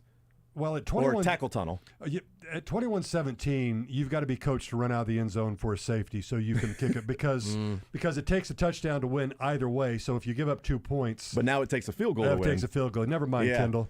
But also, though. Well, I'm obviously not going to be the offensive coordinator for Indianapolis. No, but I mean, what are you coached to do at that time? To scoop it up and try to kick it, or just scoop it up and figure it out? Because one of the underrated parts of that play was how quickly the punter was able to scoop the ball up. There wasn't a fumble. There wasn't a bobble. It was like he had stickum. It was like he was a vacuum, which is annoying, from the standpoint. But just the way that the play was adjudicated and the way that it was officiated in that is that properly called to you? How does that make you feel? Nah, well, it doesn't feel like it's in the spirit of the roughing the kicker That's what rule. I was going to say. It's to me, once it goes over them, and to me, you're out of the box, even though you're not out of the box. Yes, but you're in the tackle tunnel. The tackle tunnel, exactly right. In the tunnel, clearly. But yeah, wow. I was wrong about it and ignorant to the play or the ruling that I thought when the ball touched the ground, the punter lost his protection, which obviously is not true. It's clearly just not. It's just the rugby kicks when they get outside the tackle box, they can be hit or tackled, whatever that might be. On those, I just thought that when the ball was snapped and that ball hit the ground or whatever, it was kind of fair game because you should have snapped it. Should have snapped it better. Yep, I could see them taking a look at that now. Yeah, I mean, we'll see. It's not going to. It's not going to happen very often. It'll hurt Missouri in the future. They'll recover the football, kick it away, get hit or whatever, and it'll be just fair play. And they'll return the punt that he kicked away for a touchdown or something like that. It's what'll happen. This week, there's been some talk about Harrison Butker. He discussed in the locker room on Wednesday about the ankle and still sort of kind of bothering him to a degree, saying that his body is not doing what his head is telling it to do. Dave Tobe says that we got to get him more reps in practice. Harrison Butker said more reps isn't really going to help because it's kind of so that was a little disconnect there. But also Dave Tobe saying there's a little dip that he'll come out of this dip. I heard that's going on right now. So what do you see or what do you make of this little dip for Harrison Butker, who is kicked it 21 times and he's made 17. So he's missed 4 already out of 21 kicks. Right. Well, obviously it's important. We know that from this last game. And you've just got a guy who's performing on a body that's not completely healed, and he's trying to do his best, and it's right there. And the fact is, though, the NFL waits for no one. Even when you're hurt. I mean, I remember my rookie year, I'm making a tackle at Chicago, and I get my shoulder subluxed, which is so it goes in and out of socket, and I deal with it the rest of the game. But then, on Monday, we're looking at everything and we're rehabbing. On Tuesday, we've done a lot. And by Tuesday evening, they're like, well, can you snap? Let's see. I'm like, damn right I can snap. Because I know what that meant. Can you snap meant, would you prefer to go home and not get paid? Yeah. And luckily I'd gotten loose enough that I could. I mean, it was still painful. But, if I don't get through that, maybe I never play again. So you never know. But I think he'll get on it. But he probably is lacking the confidence to really plant, would be my guess on that one. And as a player in general, you're always working for unconscious competence, which is you don't even have to think about it and you do it. And right now he's having to think about it to do it the right way. And it's not where it was. It was a finely tuned machine before that happened. Is it one of those sports anomalies and kind of a numbers thing that it'll even out over time that the last 3 years he's making the sample size gets bigger, which go back to sabermetrics. Exactly right. 80% of his kicks from 50 or more yards and 66% of his kicks from 40 to 49. Yeah, it is weird because you feel more comfortable 50 and over than some of his extra points, which an extra point is no gimme anymore. But I don't know. You tend to think that's in your head a little bit. I don't mean it bad about him. I just think when you've missed a few of those, you're right there like, okay, I got to push this one. You already see that he expects the ball to go right a little bit because they kick it from the left hash. So they're expecting if he's going to have a miss or some error, it's going to be to the right a little bit. And I think that's what we've seen a little bit. And the one he missed though was a hook. What did he hook just that like one? A duck hook. And so maybe there was an overcompensation. I think he missed one to both sides. Yeah, against, I thought he pushed one to the right against the Niners, right? Well, his Titans, he missed the field goal to the right. Yeah. The extra point was to the left. Yeah, they played the Titans. Well, they played the 49ers and the Colts. They played all those teams. He missed several kicks, so I mean, it's like going through your kids' names. Eventually, you get to the right one. Exactly. You've got all the kids. The Chiefs have missed kicks in most games this year, I think. You're not just making up But in names. general, that's why you have more than one kid. In case you lose one, you've got extras. That's why they were keeping Matt right on the practice squad. You know, it's the extra kid rule. Because you never know. For a while, I thought my name was Jim, Mike, Mandy, Jason. Eventually, they got around to my name. They were going to land on it eventually. What do you think happens this weekend? Chiefs come out and play well against the Jags? I think they win. I think they're double-digit win. I don't think it's a trap game because I don't think the Chiefs played as well as they think they should have played last week, and so it's got their attention. The fact that the game the week after is national flexed to the Sunday night, and nobody was surprised. Trust me, they knew internally probably a week ago that this more than likely was going to happen, so you deal with it. For the most part, I know we've talked about this. For me, for the most part, during my career, I never knew who we were playing next, so I don't know if that was just blissful ignorance or a great thing, but I didn't. And a lot of players are like that. So to say that they're worried about something else generally isn't the case. But it makes sense to talk about it and think about it because you do wonder sometimes. Yeah, because it felt like that happened already with the Colts. I agree completely. So absolutely. Maybe they're once bitten, that, hey, they've learned from that. Not going to happen again. I just went lead it forward on that one almost, but it's okay, twice shy. That's right. So you think it's a double-digit victory for the Chiefs, and they'll cover as well. We'll see what happens. Hopefully that is the case. Kendall Gammon hanging out with us. Kendall, you're the man. Appreciate it as always, sir. Great to see you on this Friday. You bet. Thanks, guys. All right, there's Kendall Gammon, presented by Freeman Health System, centered around you. Freeman Health System, your local hospital, joining your circle of trust. And Crown Automotive in Lawrence, your Lawrence new and certified pre-owned Toyota and Volkswagen dealership near Kansas City, Olathe, and Topeka. Experience the Crown difference at crownautomotive.com. You're in the zone.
We continue right here on Sports Radio 810 WHB. Jason Anderson, Josh Brisco, Drake, Mick Shaffer, KSHB 41 Sports Director, joining us. We'll hear from Andy Reid at 1 o'clock. And I haven't seen which player will be at the podium. Players may be at the podium with Andy Reid today in the 1 o'clock hour. But we'll find out. When we find out, we will let y'all know. And if we don't, you'll find out when they're actually talking.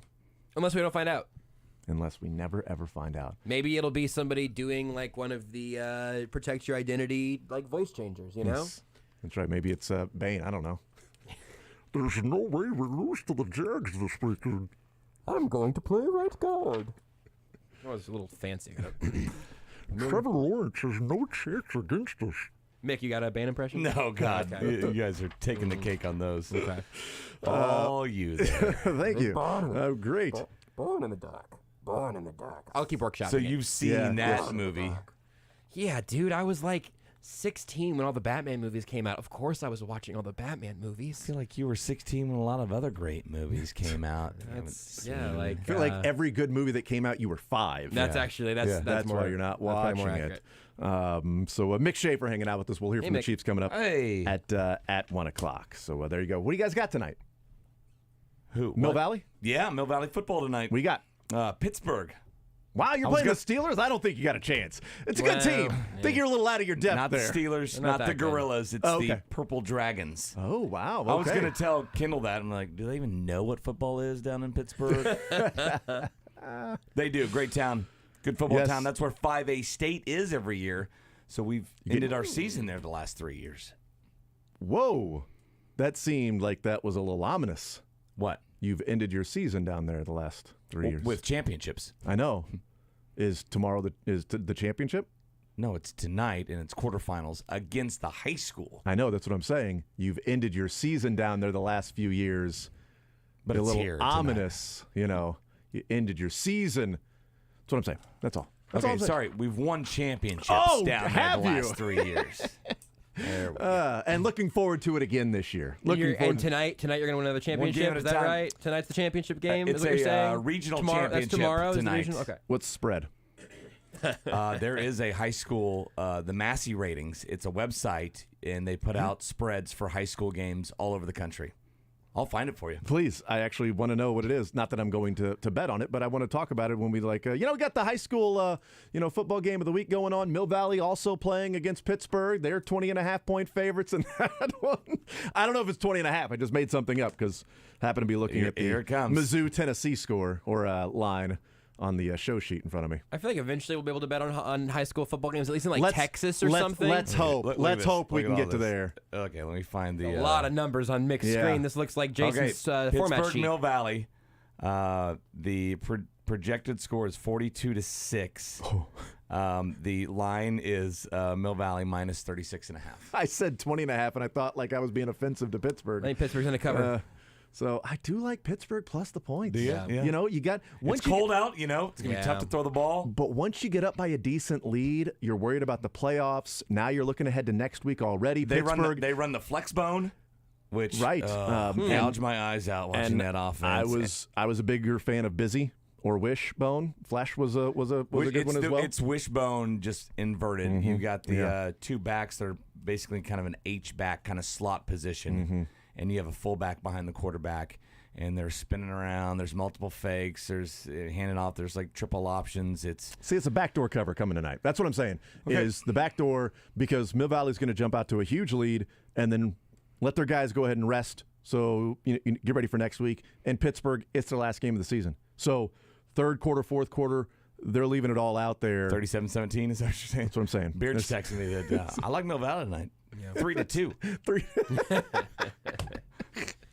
Does he? Okay, good. So we actually, Beard's not here. I'm going to write down the score for the Jags game. I didn't ask him.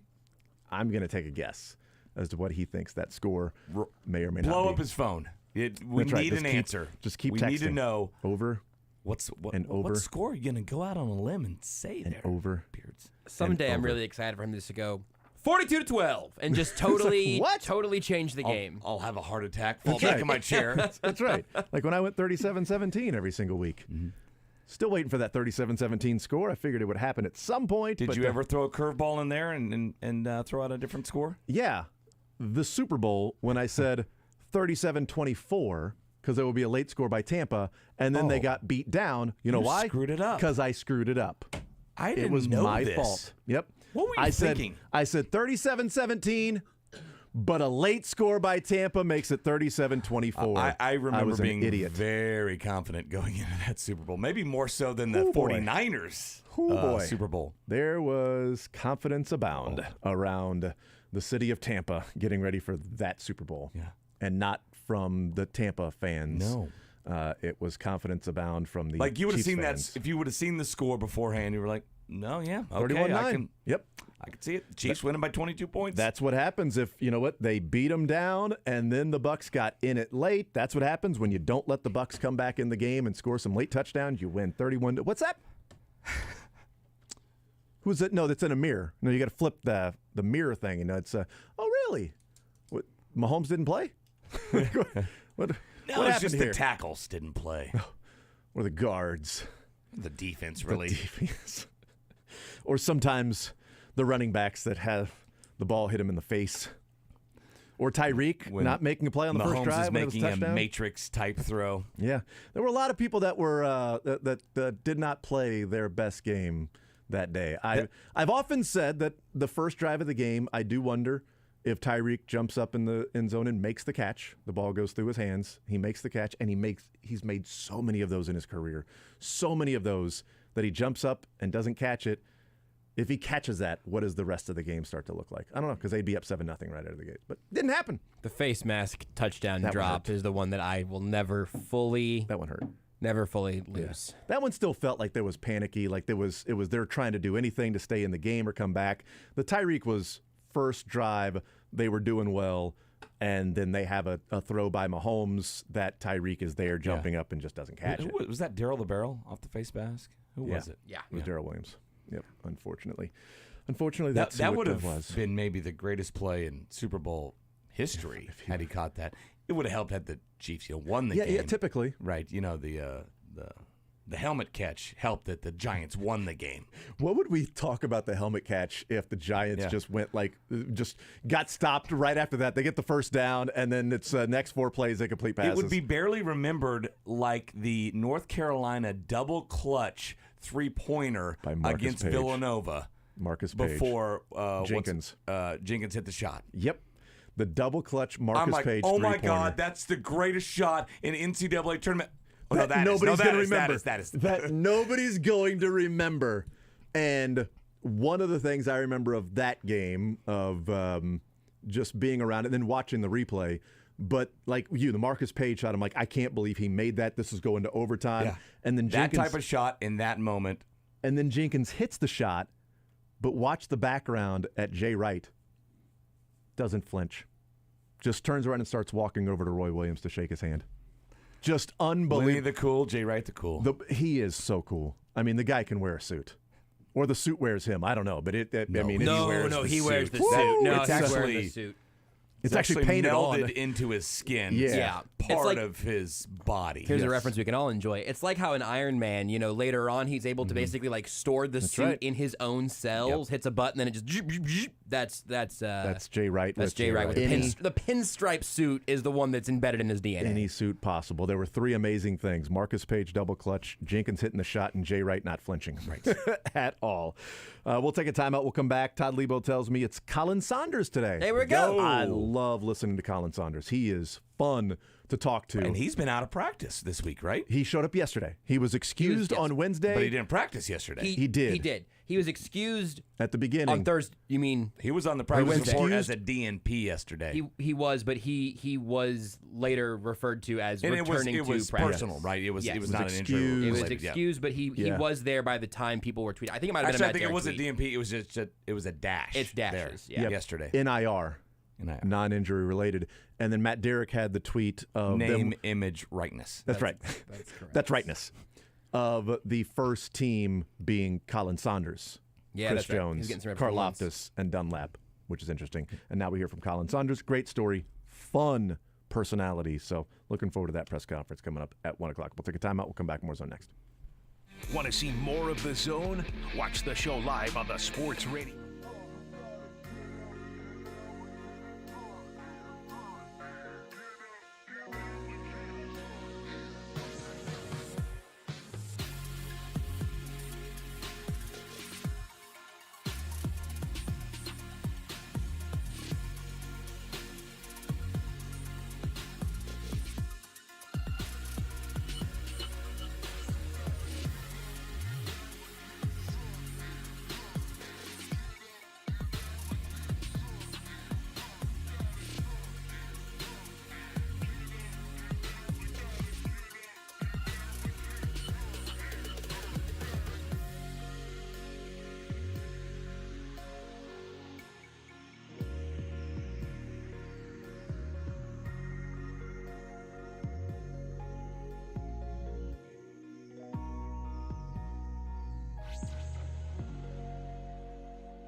You know, the things that happen in the breaks that somehow we end up on Garrick Dieter, Alabama game it's logs. the same thing that happens during the segments. We just go down rabbit holes. He had one catch for 10 yards against Washington in the semifinal, but did not catch a pass in the championship game loss against Clemson. He did have a touchdown against Florida in the SEC championship game, though. Big. One catch, 6 yards. I think that was and a 6-yard touchdown. he was there just 1 year, correct? He was at Bowling Green before that. That's right. That is correct. Yeah, he had 4 touchdowns. He kind of led a life of around college football greatness, right? Growing up in South Bend, in the shadow of Notre Dame, and then he finishes his career at Alabama, and then he inspires Patrick Mahomes' haircut. That's right. Plays with the Chiefs. It's amazing. So riddle me this in how this works out. And I need to go back and look at the game log. Apparently, Alabama versus Chattanooga, they won by a pretty decent margin. Garrick Dieter. Oh, never mind. No. Here, Garrick Dieter, 3 receptions, 1 yard, 2 touchdowns. Hard to do. Wow. How do you have 2 touchdowns with only 1 yard receiving? He must have had him. Obviously, then he had a minus like 2 or 3 yard reception. That's what it was. If it was like tune into the Border Patrol next week on Sports Radio 810 WHB. We'll see if they can get to the bottom of this. 3 receptions, 1 yard, 2 touchdowns. He had more touchdowns than he did yards. So the 2 touchdowns must have been really close, around the goal line, and then maybe thrown for like a 3 or 4 or 5 yard loss. I would like that to have been negative. Yes. Can he have lost 2 more yards on whatever play it was? 3 receptions minus 1 yard, 2 touchdowns. That'd be in the history books as well. And you're named after one of the greatest baseball players ever. Yeah, that's his last, let's see, 1, 2, 3, 4, 5. Last 5 games, he had 6 receptions and 3 touchdowns. He's Chris Carter of Alabama. All he does is catch touchdowns. And he almost had one of the biggest plays, which could have been a game-changing play in the first AFC Championship game at Arrowhead against the Patriots, when it looked like Edelman touched the ball on the punt, and he was going to recover it. He ran into the end zone, but it's a punt. You can't advance it, but he recovered it. Mm-hmm. And he did touch the punt. It's funny. I remember when they showed the replay, everybody reacted the same way on the Chiefs sideline and the Patriots sideline. They said, "See," like everybody saw it the different ways. See, he clearly touched it. He clearly did did not touch that. So true, he man. Touched it. So true. And also, it took him an hour to decide that they were going to overturn the call. Took a while. If I remember right, like Edelman kind of flinched afterward, which is a tell. He touched it. I think he touched it. But it didn't matter because 2 plays later, threw an interception. Off Edelman's hands. And then the joke was, he touched that one. Touched that one. He definitely touched that ball. All right? So, yeah.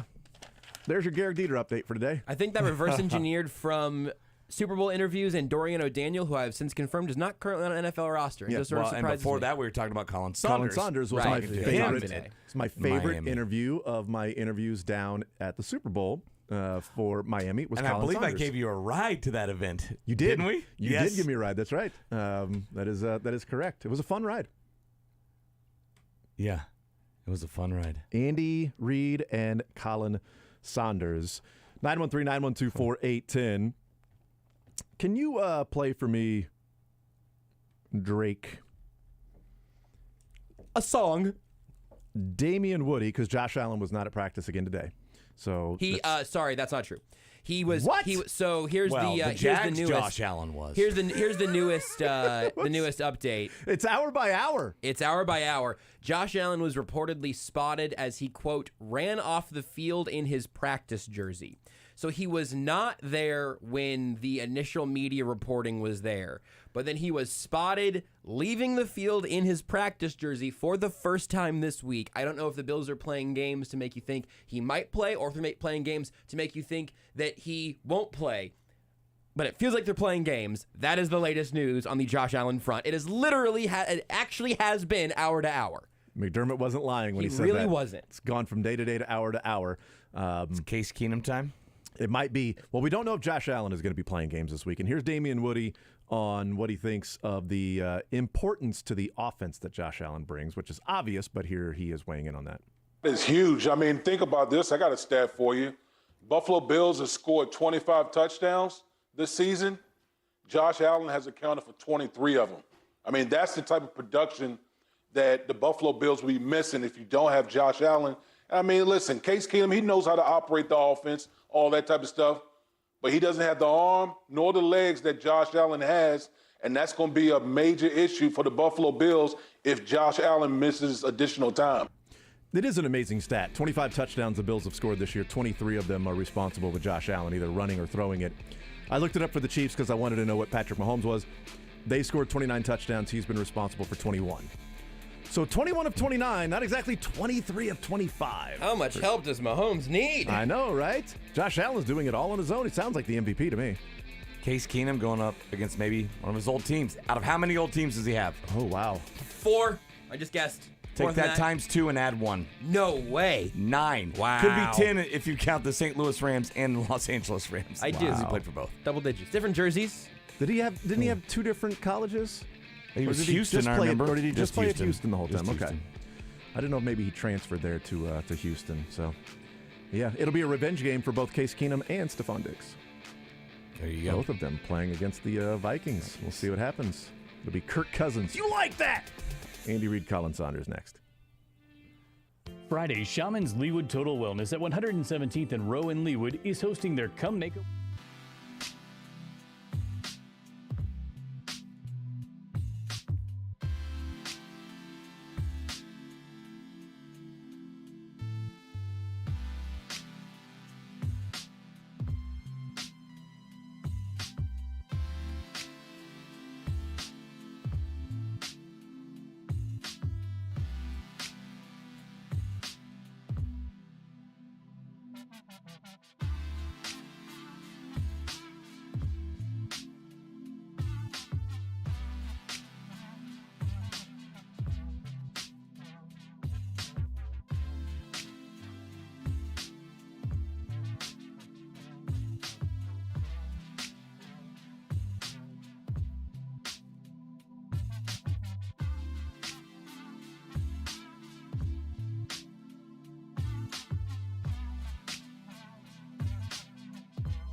All right, we'll head out to Arrowhead when Andy Reid gets to the podium. Get an update on McCole Hardman and also L'Jarius Sneed. See what the latest is for those particular players. Not practicing McCole Hardman on Wednesday and yesterday as well. And L'Jarius Sneed, Wednesday full participant, yesterday limited in practice. Matt Derrick brought up a good point that, with the turf versus grass. That's a great point, I thought. That with the knee, with L'Jarius Sneed, that they moved inside yesterday to the turf, that maybe they just said, maybe you don't need to practice on the turf inside. We'll just wait till we get back outside with the real grass there, L'Jarius. Never thought about that. That's why he's here. I heard somebody saw McCole Hardman wearing a Josh Allen jersey and running away at practice. Interesting. 41? Josh Allen or 17 Josh Allen? 17. Here's Andy Reid. That's a joke. As far as the injuries go, the only guy that didn't practice was Hardman today, so Hardman's still bothering him. We'll just see how he does here over the next few days. Look forward to playing the Jags. Good football team. Our guys have had a good week of preparation, and look forward to the challenge of playing them. Anyways, time for